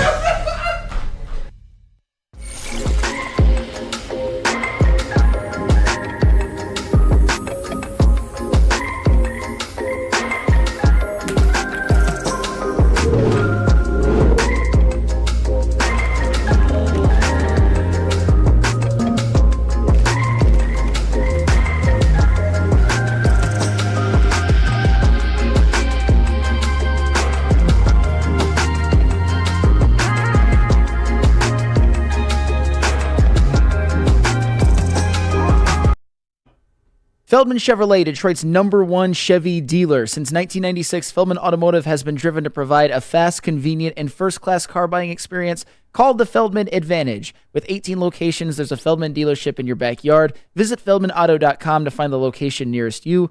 Catch Woodward Sports Network live from Feldman Chevrolet of Novi every other Tuesday now. Hey, welcome back to Wake Up Woodward. Thank you guys for kicking off your day with the Wake Up Woodward crew. Look, y'all, we always hold each other down, just like the chat family. Smash that like button, and if you have, then encourage somebody else to do the same. And now we're a complete starting five as well. I'm going to just go around the horn real quick, man. Mr. Matthew Broder, our credentialed Lions and Tigers beat reporter and writer. I was going to ask real quick. I was going to ask Rob, but I didn't want to put him in an uncomfortable or unprofessional situation. I wasn't sure if it would be, but I pulled out my phone last night. I was watching the Wings. I was watching the Tigers. And the first tweet I see is Mike Curtis saying something about, and Luka Doncic's like a classic step back or something, or Kyrie Irving threading the needle. I was like, man, he just moved to Dallas to cover the Mavericks like at the end of this season. Come on. It's definitely an upgrade. At least in terms of teams and in positions they are right now. And Luka Doncic, I mean, we talk about him. Right now, I think you definitely have to say that he's the best player in the NBA who does not yet have a championship. And, of course, Kyrie Irving, when he's healthy, we all know what he can do. Okay, all right. I will always be a Kane stan. That's a little slappy, maybe a little. But You're right. You're right. Yes. You're right. Yes. You're right. But shout out to JB Smooth in the TD booth. What up, though, brother? What's up, fellas? You look still like a little you're still salty about that Detroit sign. Yeah, I was about to say, man, you still look a little upset. I'm sorry. Hey, you guys already know Mr. Flannel Sam, the vet of the squad right here. We don't win without Mr. Flannel Sam. I'm telling you guys. The Pistons, they need their Flannel Sam. They need their vet. Hear that, chat? No, I'm kidding. I'm kidding. I'm not always going to say what you like, but, it's always all love. Hey, like Mac said, whether you disagree, whether you agree, Flannel Sam backs up his points. And, you know what? A little drum roll for you, too. Oh, my God. Hey, look, y'all, it's Detroit's #1 draft pick in the sound booth, Mr. KG. I'm back. What up, dog? What up, man? Apologize to my guys for my lateness. It's been an annoying couple days, but they can't keep a good brother down. So we in here, man. Hey, look, it's all support. You don't got to apologize, man. We know there's been some stuff over the last couple days. We always have each other's backs, man. That's what I love about this crew. You guys are good guys, and it's been an awesome couple months so far, man. It's been really cool. It's your boy Detroit Kool-Aid. I hope you guys already know that by now, but yes, credentialed to cover the Pistons, but I also love the Detroit Pistons too, man. It is tough, man. It is tough, but we got to get into something that I'm actually interested in. We got to talk some more Detroit Lions. You have a pretty interesting comparison as it relates to the Detroit Lions, their strategy of kind of building this team. I would even kind of say even beyond just the draft, but their strategy overall. You compared it to what team? Well, there's definitely some parallels. The Kansas City Chiefs, of course. And before you guys want to jump on me and say, oh, Chiefs fan Sam, we would all give a limb to have the success that the Kansas City Chiefs did in the past 5 seasons. And if you want to deny that just because you're mad at me, be my guest. We all know it's true. And I understand it's not a perfect comparison or anything like that, but there are some parallels. Where they were starting out from definitely wasn't the same, because I'm talking about the Chiefs drafts from 2020 to 2023 and the Lions drafts from 2021 going up until this season. As we know with the Chiefs, they were coming off of a Super Bowl win. They had a foundation that included Patrick Mahomes, Andy Reid, Travis Kelce, Chris Jones, and of course the Lions had a foundation that had just ended the Matt Patricia era and everything like that, the Patricia Quinn era. So they were definitely starting out at different levels, but they've both gotten to similar results when it comes to drafting and roster construction out of their respective drafts that I'm going to hit on. So the 2020 draft, and I'm more speaking on both of these teams have had 3 consecutive drafts in which they've had multiple starters, role players, all of that, superstars, pretty much all over the spectrum. The 2020 Kansas City Chiefs, they drafted Willie Gay, starting linebacker, L'Jarius Sneed, we all know what he can do, and Michael Dana, who became a starting level defensive end this year, had a good year.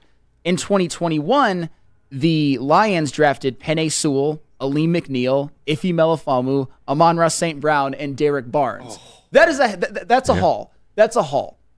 In 2021, the Kansas City Chiefs drafted Nick Bolton, Creed Humphrey, Trey Smith, they're a starting guard, and even a pretty capable backup tight end in Noah Gray, who's made some plays, even with Travis Kelce being there. In 2022, the Detroit Lions drafted Aiden Hutchinson, Kirby Joseph, Aiden Hutchinson star, Kirby Joseph starter, and then you've got guys like J-Mo, Pascal, Malcolm, James Houston, guys who have made plays, who you expect to step up more later, or who have stepped up and had good seasons like Malcolm and James Houston, especially when they were rookies. In 2022, the Kansas City Chiefs really got a haul. They drafted Trent McDuffie, George Karlaftis, Leo Chenal, Isaiah Pacheco, and then even some rotational secondary pieces like Brian Cook, Joshua Williams, and Jalen Watson. In 2023, we all know what the Lions did. They drafted Gibbs, Campbell, Laporta, and Branch.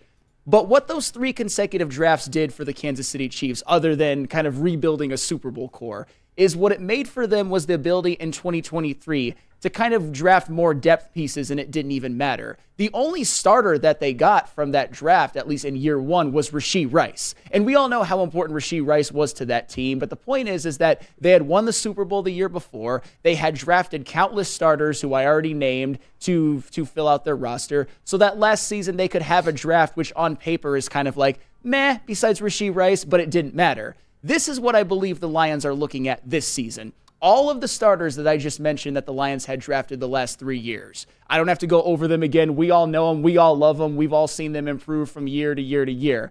Makes it to where, along with some nice free agency signings, the Detroit Lions, to me, almost have their starting lineup set as it is. So this draft, if they get maybe a starter, maybe a corner, an edge, a wide receiver, and then some more depth pieces, that's fine. They don't need to have what you would call your stereotypical home run draft because they've had that 3 years in a row, just like the Kansas City Chiefs in 2023 and their previous 3 years. Had 3 consecutive home run drafts, are able to get a Rashee Rice to help supplement the roster in their 4th, and I think that's about what the Detroit Lions are going to do in this upcoming draft. You're not going to get 4 starters like you did last year, but you're going to probably get some good players, maybe a starter, maybe some rotational pieces, because we all know we trust Brad Holmes and what he can do in terms of talent evaluation.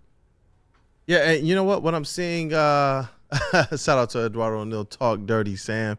He said, bring me a Super Bowl. Hey, look, we got the creation of your love child here on the back wall, too. The Lions and your Chiefs. I'd give anything for that Super Bowl. Hey, you know what? And it's cool, man, because you want to know that the Detroit Lions are doing things the way that winners do things. I don't want them necessarily, with it being proven, when you can see the trends. We obviously know that Brad Holmes and Dan Campbell and, Mike Disner, Chris Spielman, and shout out to the owner, Sheila Hamp. We all know that they have a way that they're trying to establish, and we can look at it now as a way that we hear other teams and other players, they're remarking about. People want to play for the Detroit Lions coaches. People want to play for guys like Dan Campbell and Aaron Glenn. That's been proven literally by the polls that they've taken of the other players.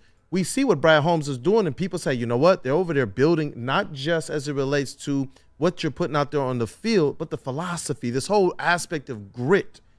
To know that it's also trending in the right direction as it relates to how it's looked for other teams like the Kansas City Chiefs, I'm telling you, this is a much better comparison than when they went kind of brazenly, kind of front and tried to build the Patriots way, and they brought in the Patriots people. This isn't like that. This is a situation where they brought in who I believe to be an underrated guy in Brad Holmes from the LA Rams, and he had a keen eye to say, you know what, Jared Goff is that guy. I don't think Jared Goff is here. I don't think anybody in the organization was like, you know what, we need to go get a Jared Goff, except for Brad Holmes. I believe he was the one, because he was here. Dan Campbell was already here. I would have assumed that Dan Campbell would have gotten his pick of a quarterback first. But I do believe that Brad Holmes, who had a lot of comments to say about Jared Goff early on, made sure that we had that fixture. And when you have that quarterback right, you want to protect him. After that, it's been something that's definitely resembled what the Kansas City Chiefs has done from a philosophy. Well, and when you look at where they were both starting out from, I mean, the Lions going from nothing to an NFC Championship game appearance in 3 years, that's basically, for the most part, due in part to their drafting. When you look at the Kansas City Chiefs, obviously, as I said, when you start off with Mahomes, Reed, Kelsey, Chris Jones, and you're coming off of a Super Bowl, you're starting off from they're at different stages of the exit. But, the Chiefs lost guys like Tyreek Hill, Tyrann Mathieu, Sammy Watkins, Frank Clark after this past season. They had to replenish their roster with guys so that they could kind of have that Super Bowl, have a couple years where they were still good, but they didn't win it, but then go out and win it again. I mean, you look at, just for example, how important were drafting L'Jarius Sneed and Trent McDuffie as your starting corners to them winning the Super Bowl? How important was it getting a running back like Isaiah Pacheco? How important was it basically having their entire starting linebacking core, Willie Gay, Leo Chenal, and Nick Bolton from the draft? That's basically what both teams did, have just had 3 consecutive phenomenal drafts. And then I think this year, the Lions will have what may be considered their worst on paper, because you don't have to get a bunch of starters, but they're still going to get players that impact this team. Like possibly more Alabama players. Hey. Possibly. This was, I haven't dug into the full report to see if this is a top 30 visit, but it appears via Doc Macaroon of the Detroit Sports Podcast, Detroit Podcast on X, Mr. Terrion Arnold is in Allen Park at the moment. Yeah. Meeting with the Detroit Lions. Cornerback out of Alabama. He's some a lot of people have not mocked to the Lions. The Lions will likely have to move up to get him, but he's one of these high IQ players. Another Alabama defensive back that's up for consideration. Him and Kool-Aid, it's a position of need. He seems like a great dude. I'm a big Terrion Arnold fan, so cool to see him. The picture on Doc's Twitter was him at J-Mo's locker saying, like, what up, big ass J-Mo, hey, former teammate at Alabama. So this is the last year that these players were coached by Nick Saban. So we'll see how much they take from the Alabama well. I'll tell you what, maybe KG's vision is coming true. You've always been more steadfast than anybody at this network that you think there's a very good possibility they make a trade. You're not getting Terrion Arnold at 29, so hey, you gotta go get him. Gotta go get him. Your guy. Hey, I don't necessarily hate that. It's probably not my first choice. I'd probably stay put at 29 and get like a Kamari Lassiter. But the reality is, as I said, there's really nothing that they can do that would make me upset. I mean, Rod Beard said draft a punter. That's kind of where I'm at right now. They're fine. It's like, when you talk about Brad Holmes in this draft, we say it often. He's given himself the option and the opportunity if he wants to trade back, stay put, or trade up. He can do that. Where are you guys at as we get closer and closer to this draft, as you see some of these players that maybe have the potential to kind of put this year's team over the top? Are you kind of still comfortable with staying put? Do you want to see him make a play to trade up for a particular player, or trade back and have extra kind of ammo for the later rounds? I feel like this is going to be, and I know it's maybe bad for business, but some of the more non-compelling draft talk, at least as opposed to other sports going around in this city, because the 29th overall pick, they were talking about it on Armani and Edwards with Maz, how in other seasons, like last year, the year before, a bunch of years prior to that, the Lions had one of the top picks. So there was players that we all fell in love with and guys that were just like, oh my God, this guy could start on this team next year. Like a Penei Sewell, for example, who they got. Like an Aiden Hutchinson, who they got. And even trading back from 6 and getting Jahmyr Gibbs at 12. This season, I really don't have a guy who I'm married to. I don't have a position that I'm married to. I've got guys that I like more than others. As I mentioned, Kamari Lassiter. I like Xavier Legette a lot. I like Chop Robinson a lot. But if they were to go with, say, trade up for Terrion Arnold, I'd clap. If they took Darius Robinson, I'd clap. If they took Brian Thomas Jr., for example, who probably won't be there, or Ladd McConkey, I will clap. It's Ladd. Hey, I wouldn't be mad at it. It's not my first choice. I know it's probably yours, but it's not mine. No, it's not my first choice, but I would be happy. Fair enough. Yeah. And you know why that is because we have no needs. Brad Holmes has done such a good job at filling this roster that it's truly a best player available scenario. We can go and be selective. That's why I'm a big proponent of moving up, because since you don't need that much, you might as well utilize that first pick and go get somebody, a dog, somebody that's proven. But we'll see how it lays. I'm with him whatever he does. So. Yeah, definitely going to be with Brad Holmes whatever he does. That's something that he's proven to us. We'll look foolish if we're not. We will look really foolish if we're not. But Broder, where you at with this thing, man? Trade up, stay put, trade back. What do you want him to do, even though we don't know what he'll do? I would draft JB in the first round. I just want to see JB, what's trending. Now, it's a good conversation we're going to have over the next 15 days till the draft. Like, what direction do they go? Like, I switch course each and every week almost. Like, this week I'm kind of feeling, solidify their offensive line. Get your 6th offensive lineman in there / your starter for the future, because we saw what happened when Jonah Jackson or one offensive lineman got injured last year. The team looked a lot different. They need 6 strong linemen, and we got good backups, and it's the same ones as last year. But that's where I'm at this week. So maybe that's where I go tomorrow. Ooh, that's fair. When we reveal the big mock. Huh? Yeah, maybe. Hey, and you know what? Let's defend. We got to defend this time for what's trending. You know where you can go to get that defense? Guardian Alarm. They offer customized solutions from real experts. Our professional technicians, they take the time to recommend security and automation solutions specific to your needs. It's 24/7 professional monitoring. Call us anytime, day or night, and know that a Guardian team member will stay on the phone with you as long as needed. Why? Because it's technology backed by people. Your safety and security, it deserves technology that's been proven to work and people have been proven to care. Call 1-800-STAY-OUT. Once again, 1-800-STAY-OUT. Hi, my diamonds, it's Crystal with an X. You want to get hot and perfect like me? Here's my super easy routine. Drink at least a gallon of water before you wake up. Attach a weight to everything in your house. Hello? Sell your car and just sprint everywhere. Scream when you exhale. Don't follow Crystal with an X. Do your own thing at Planet Fitness with tons of equipment and free fitness training in our clean and spacious clubs. Join now for just $10 a month and cancel anytime. Congratulations to the real coach of the year, Motor City Dan Campbell. Just put your head down and go to work. It's about to be fun, man. It's about to be fun. Woodward Sports. At work and at home, we're there with smarter security solutions. Featuring complete automation with customized alerts and more. For over 90 years, we've been the company that's been counted on to protect what matters most, all with personalized service and care. Right now, for a limited time, receive a free video device plus free installation with a new home system. Guardian Alarm. We protect Michigan.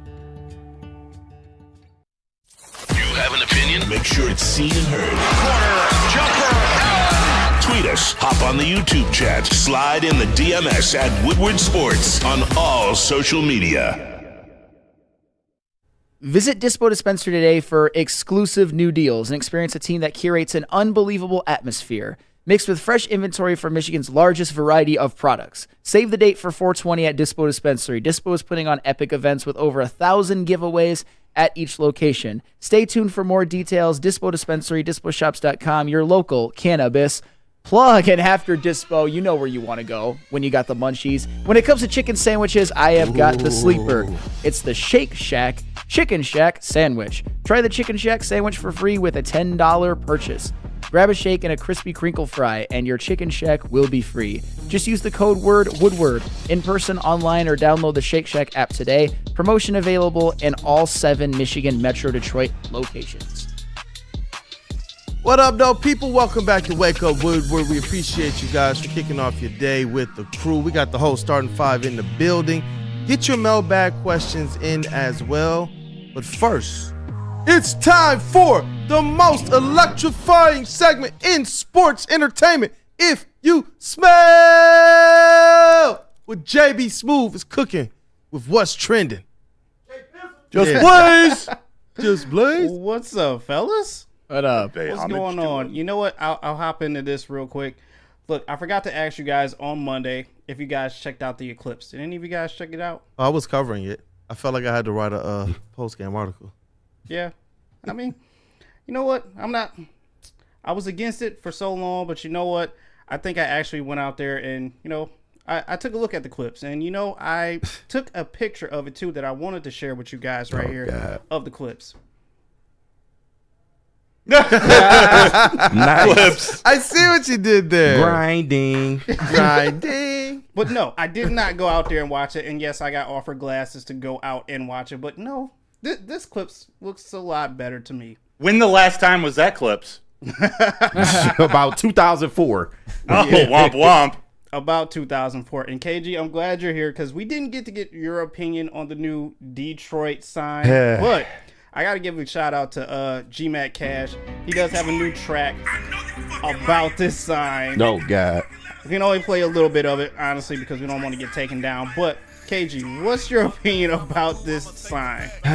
It could have been better. The color, I don't mind. Even the font, I don't feel is the worst thing, but maybe it's the placement. If I'm like, I just felt like they could have put it in a better place than off the side of the freeway with no real background scenery or anything like that. I felt it would have worked better kind of down towards the Riverwalk. They got a lot of land down there. I don't know why they didn't do it there, but could have been better. If it was me, I would have put the old English D up and then spelled out the rest of Detroit, and I'd have made it bigger and more gaudy. But yeah, it's mid, as the kids like to say. So mid. I don't love her. But this is what it was supposed to look like. I guess the model. Oh God. Don't tell me that's what it's supposed to look like. The restore versus the results. Mm-hmm. That's Detroit's tax dollars at work right there. At their finest. Oh, my Somebody God. said earlier that they couldn't afford the actual sign because they pay Javi Baez all that money. That is true. That is definitely true. That is more likely true. But, man. Yeah, shout out to GMAT Cash. He actually stopped by the heavyweights this past Lions season with all of us and got to chill and hang out. He's a really cool dude, man. So really cool, shout him out. Hopefully the heavyweights actually get to do a video. Yeah, he with stopped him by a little bit couple lately. times, man. The shout out to him, man. Always, supporting the network when he does. It's really cool. Absolutely. Shout out to him for supporting the network. And Kool-Aid, I got to ask you about this because I don't even know how this is possible. Former Detroit Piston Andre Drummond tried to go up for a dunk, and what Dre tried to do? Both Bulls missed it. I don't know. He had a flashback to Brandon Jennings, yo. Oh God! No! I think Jordan Craig was throwing it to himself, and I think Drummond thought he was throwing it to him. Come on, man. Hold on, no. This is what gets me. Watch this. Teammate on the ground. Wow. I'm stepping over you, bro. Sorry. Yeah. Gotta get back on Not defense. sorry. Bro, if you watch closely, Andre Drummond jumps down. Like he goes downhill. And then he just steps over his teammate and runs back up to play D. That's crazy. He doesn't elevate at all. Bro, he threw a self lob. Like, why? Look, that should be a quiet on the set. Look, you remember Brandon Jennings against the Lakers? Yeah. When he was here, he actually did that. I don't know who got the steal in that game, but he wound up throwing it off the backboard. And Andre Drummond, it was one of the highlights of that era, other than the 12-game winning streak, the best streak in like Pistons recent history, man. But what some of the commentators were saying was that Drummond was the one who actually got the steal. Usually, especially on a 3-on-1 fast break, you reward your big man, especially if they're the ones that created that fast break. But come on, bro. That was clearly a lob. That was a self-lob, man. It's like, I can't. You was nowhere close. I can't. Bro, what in the world? And then, look, if you know you just messed up somebody's self-lob, help up your teammate. Yeah. Help up your He just like, he don't even look at him. He Tyronn Lue him. It was like Kobe over Tyronn Lue. It was just like, what in the world? Bro, can you show that one more time? It's the end that got. First, I'm like, what is Drummond doing? Then it was like, dang, you ain't even going to help him up? Damn. We gave him $100 million. We gave him, I think, $125 million. Oh, geez. Yeah. Lord. Yep. Let's not bring that back up. Well, come on, man. I think one question, though, that we're not asking is and first off, like, I have a lot of Bulls fan friends because I am from Illinois. So my best friend in the entire world is a Bulls fan. So I pay more attention to them than probably most people here. They have no business at this stage in their season trying to throw self-lobs at that point. Just dunk the basketball, especially if you're Torrey Craig. Yeah. Or just maybe give it to Andre Drummond. Just kind of give a little bounce pass, have him put it up. And then, hey, maybe the whole trajectory of that game would have gone differently. If you have basically a 3-on-0 and you come away with that with 0 points, that's impossible. Yes, they did it. They did it, though. They somehow did it. I don't know how, but where there's a Drummond, there's a way. Yep. It's a snapshot of his career right there. All right. So lastly, I'll leave you with this, and I'm still on a page out of KG's book right here. Okay. And obviously, this question is probably for only one of us here. Let me guess. The show. Me? Broder. Yeah. So I got the age-old question of would you rather $500,000 or a date with Megan Thee Stallion? Her. That's Megan Thee Stallion? Yeah. The Stallion. Is that how she says it? Lakers game. The Stallion. Two E's. Let me stop. Let me be as silent as the other married man on this show, Sam Reynolds. Eesh. So the age-old question: $500,000 or a date with Megan Thee Stallion? Give me the $500,000 and then I'll take her out afterwards. Yeah, I am going $500K. That could go a long way right now. I could buy a stallion and ride it. Yeah. Yeah. The Hebrew Hammer and Megan Thee Stallion. This is not even her best Hold form. up. Look at the old man next to him. Oh, yeah. Hold on, go back, dog. He was trying to sneak. He got the side eye, dog. His wife was like, hey. I wish they saw all these guys' heads turn. As but they're all with girls. Them guys are like, they flinching, bro. They're like, hold up, bro. You got to show the old man again. Yeah, that's hilarious. Bro, that was epic. That was epic, yo. Take the money. Take the money. $500K. Oh, yeah. You're taking the money. Invest out. Well, it. yeah. Yeah. We don't say I'm taking the money. Well, even look at the old boy in the bottom corner. Oh. Got him. Oh, my God. Got him. It's curb your enthusiasm right there, man. It's curb your enthusiasm. Caught him looking. Oh, my God. How do those shirts stay on? It's a miracle, man. It's just like it's modern technology. That's all we could chop it up to. What? This isn't even her best form, though, man. Houston Astros, Megan. That's holla at me. She's a baseball girl? Yeah, you ain't see her throw that. You didn't see her throw the first pitch, bro? Yeah. Oh, I think I remember. Did it make it to home plate? The all white? I don't remember. We weren't paying attention to the actual that first at pitch. all. We didn't care at all. I didn't see her throw any first pitch. Right? What? Yeah. No, it's a bodysuit. It's not a shirt. My bad. I'm learning, guys. I'm learning. It's all right. We're going to get you together, man. Yeah, we'll get you together. I think I got something for your culture tomorrow. A new woman for you. But that's it for what's training you guys. Back to the best. Wait. You know what? Steve DeYoung. Those shirts stay in with hoe glue. Damn. Yeah. Just how simple and straightforward that comment was. Yeah, I couldn't find another word. Oh man, yo, the chat is on one. I think they got distracted from mailbag today, yo. There's 2 mailbags. Two mailbags. Oh, man. Hey, good job as always with what's trending. It was definitely cooking today. Goodness gracious. And you know what? Tomorrow. Oh, hot glue. Shit. Oh, my God. It was actually hot glue. Hot glue. He said whole glue. Trademark. Wait. We can make that happen. We can make that happen. I'm telling you guys. No, that's a good marketing strategy. Trademark. Oh, call me Elmer's. I'm Matt Broder here with whole glue. Randy Smalley said, JB, you made my day. Good job with that. Hey, if I can make one person smile off of what's trending, I'm doing my job. Hey, we said we had to start off with the Red Wings. We had to talk the Pistons. We had to talk that terrible Detroit kind of freeway sign. But leave it up to JB Smooth to brighten the day. Thank you, JB. You're saluted for your services. But it looks like we got a couple mailbags in here. Mailbag, why are Detroit fans more hostile towards the other 3 teams in the D when they're only bad for 15 years or so? But when Lions were just as bad for 50 years, they couldn't get enough of them. Shad, this idea that nobody was ever critical of the Lions when they had that stretch is just, you're making stuff up, bro. You're making stuff every show. I kind of agree to a certain point. People still, to a large degree, sold out those games. They still get the merch. They still are invested in every aspect of the conversation, whether they were winning or whether they were losing. With these other teams, they will absolutely go into complete hibernation as fans. I think that's just like an NFL is king sort of thing. It's the most popular sport by a mile, which is evidenced by when they're good.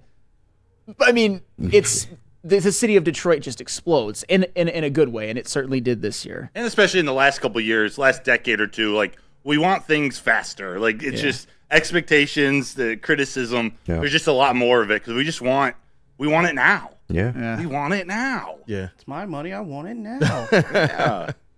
Yeah. Hey, I see another one here from Eduardo O'Neill. Mailbag, does Houston and the rookie combine for 15-plus sacks or Hutch and Aleem combine for over 25? Ooh. What, like a hypothetical draft? Yeah. Hutch and combined Aleem. for 15? Yeah. And so Houston would be the backup, or, they'd be splitting time at that other edge position. Yeah. Or Aleem and Hutch with 25. That's a hot number. That's a so hot let's number say for both of those guys. Aleem would have to get 10 and Hutch 15, or Hutch 17 and 8. Tough. 15? I'd probably go Hutch and Aleem just because the chances of Hutch getting 17, 18 if he really goes off, if Reader really provides that stuffing in the middle. Yeah, I'll go with those two. Contract year. That's Aleem McNeil. Contract year. Yeah. He might have himself a year. Yeah. If I had to choose, it would probably be Hutch and Aleem. Hell, this rookie defensive end might not even exist. Who knows what Brad Holmes is going to do in the draft? But at some point, there's only so many sacks that even the leading team in the NFL gets. So if you got Hutch and Aleem with 25, a rookie in Houston with 15, and then you got to look at Marcus Davenport, maybe some safety blitzes, the number starts getting a little bit high. So I would probably say if I had to choose Hutch and Aleem with over 25, but I would probably go with neither if I were given truth serum. And that's okay, by the way. Those are big numbers. Yeah. Hey, listen, you know what? Let's hear from one of our sponsors, and I'm going to get back to a couple more. Awesome. I got a great one from right Steve. After.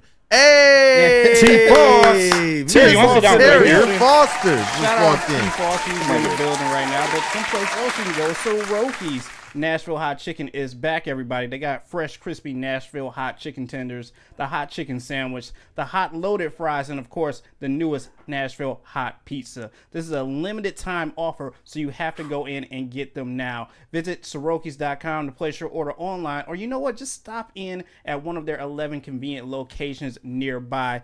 And Flannel, I believe, is telling you where you can go and pick up a car to drive to Soroki's. You go to Les Stanford, of course. What happens when you run a great business for over 50 years? You expand and offer more products to more people. This is exactly what Les Stanford did by adding Les Stanford Buick GMC. The same great service that customers have come to know and trust on Woodward Avenue just south of 9 Mile.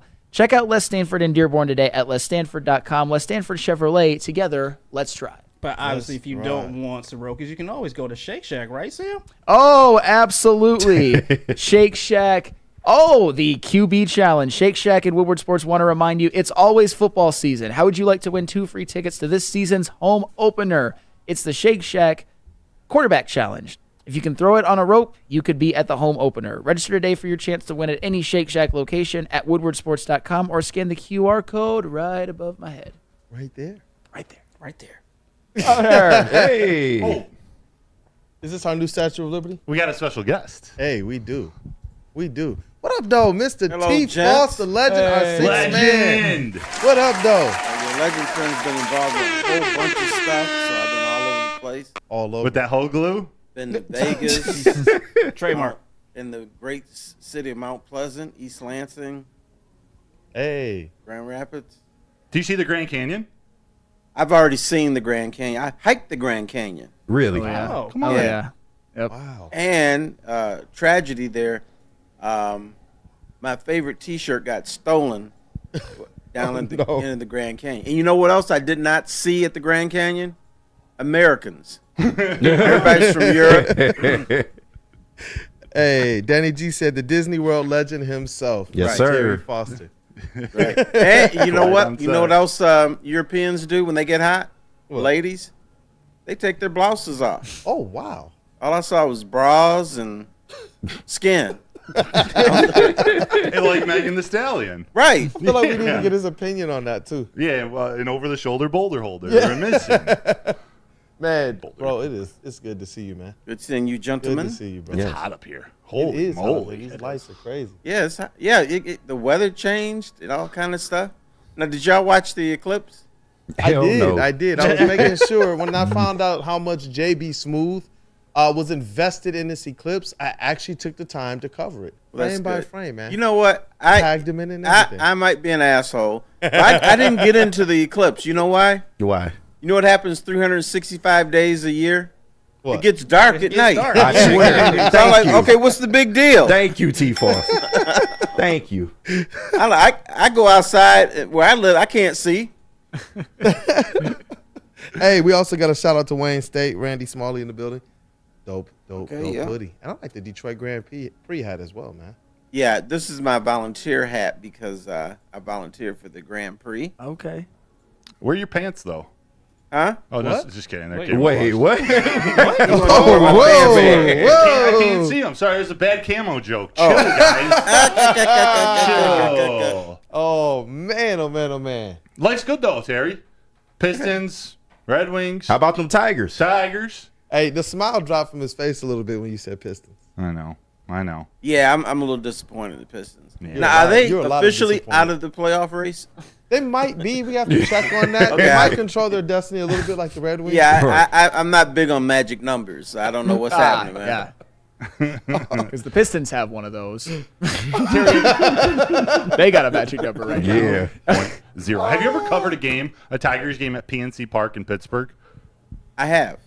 Beautiful, right? Yeah, it's nice. Nice stadium. Yeah. I know like this is the entertainment value of me asking this for the third time on the show today is very low, but I think it's a beautiful park, and I want your opinion. It's a beautiful park. I like San Francisco's park better. My kids went down the Coca-Cola bottle thing. Really? So they love that. That's cool. Would you ever stand or float out in a canoe in McCovey Cove?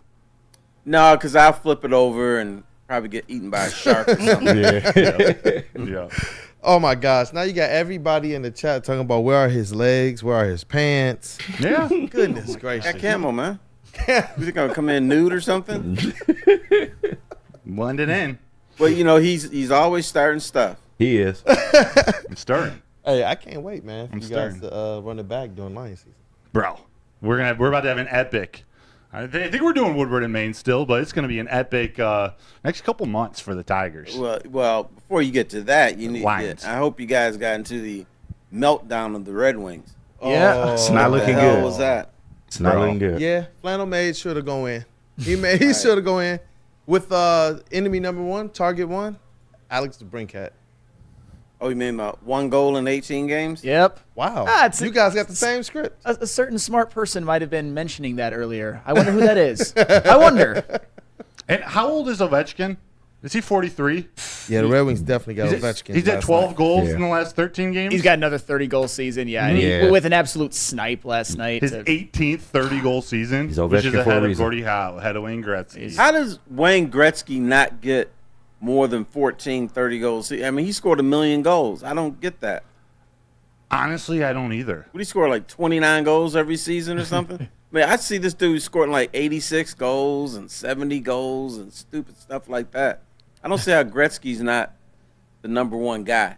You see? Go ahead. No, let it fly. I was gonna say, Sam. You see, Danny G in the chat. DeBrink can't score.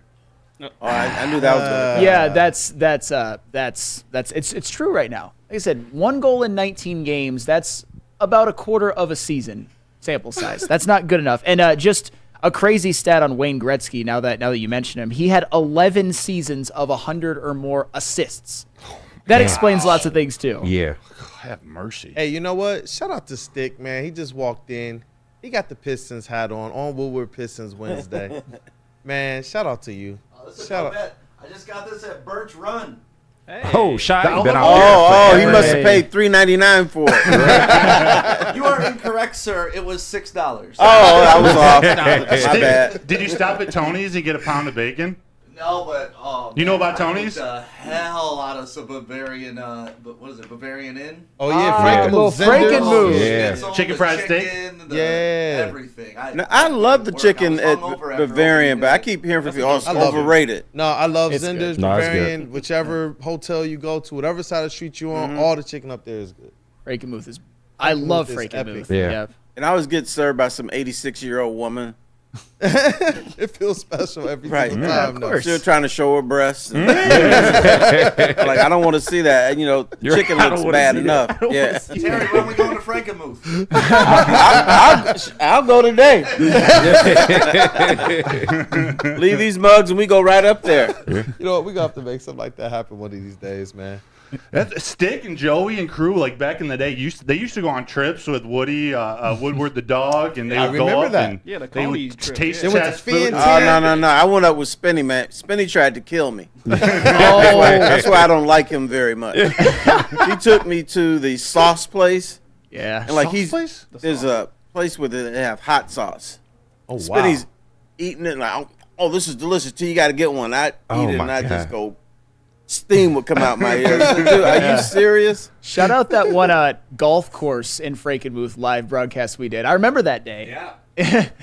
Good times. I remember, like you, Terry, and the heavyweights just like went off for a bit and.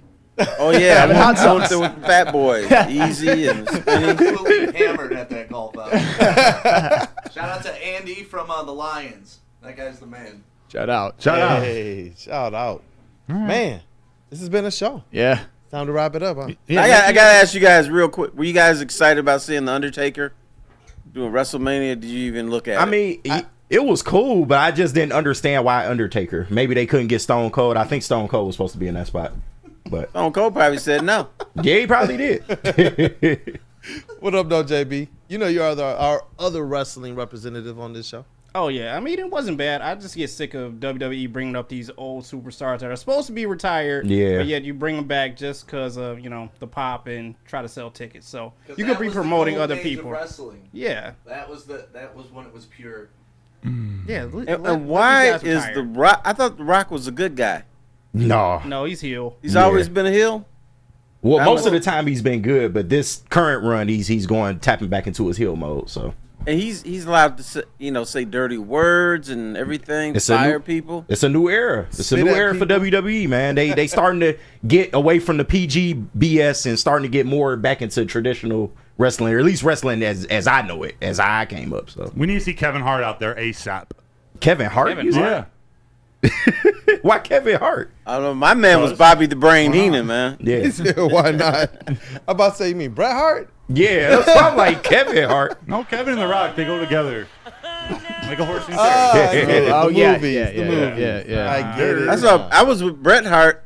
He almost got into a fight in this sports bar in Charlotte. Nice. When you related to Mike Hart? Huh? Mike Hart? No. Little brother. Got you. That's fair. He didn't start that. That was a One of the problem. most overrated Michigan Wolverines of all time, and I will die on that hill. Blake Corum clears Mike Hart by a mile, but that's another. Slash everybody. That's also Mike facts, 100%. Hart made Michigan State a football power. Can't deny that. Yeah. got a lot of wins for Michigan. Ran like a 4.942. He could run between the tackles, but my recruiting visit was at Appalachian State. Loss. And you still went? Yeah. Ooh. Damn. Yeah. That's well, they must not thought much of you. You're probably right. You're probably right. Yeah, we got the scrub lefty here. Let's bring him Appalachian State. This project, it was a developmental player. Okay. there is one man in this building who pitched collegiate baseball at your high of level. That's Matthew Broder. Come on.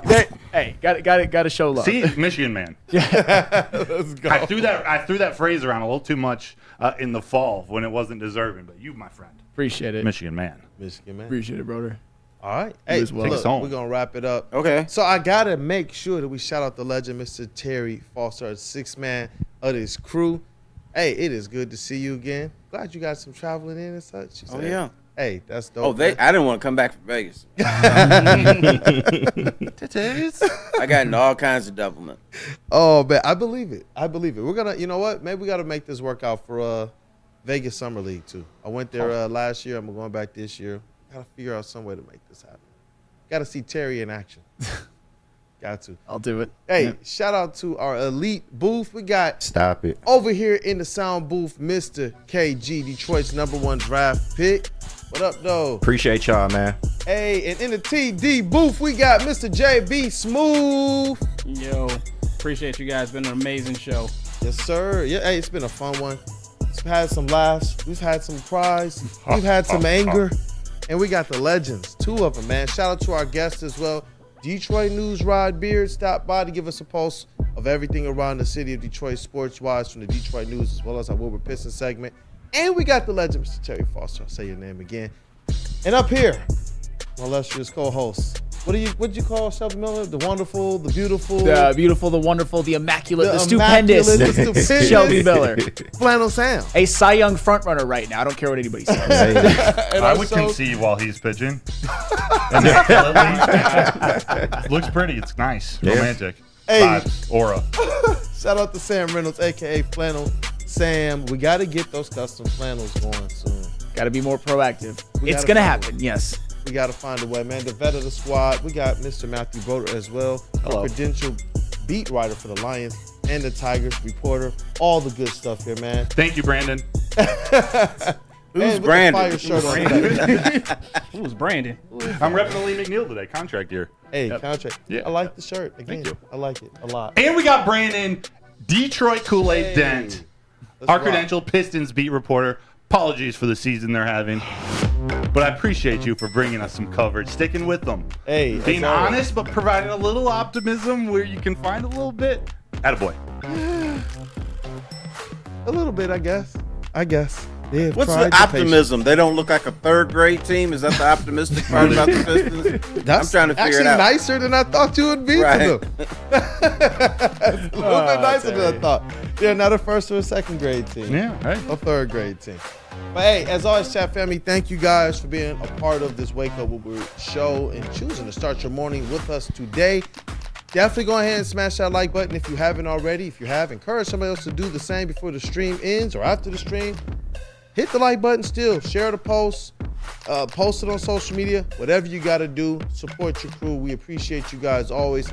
This has been Wake Up Woodward. Have a great day, y'all.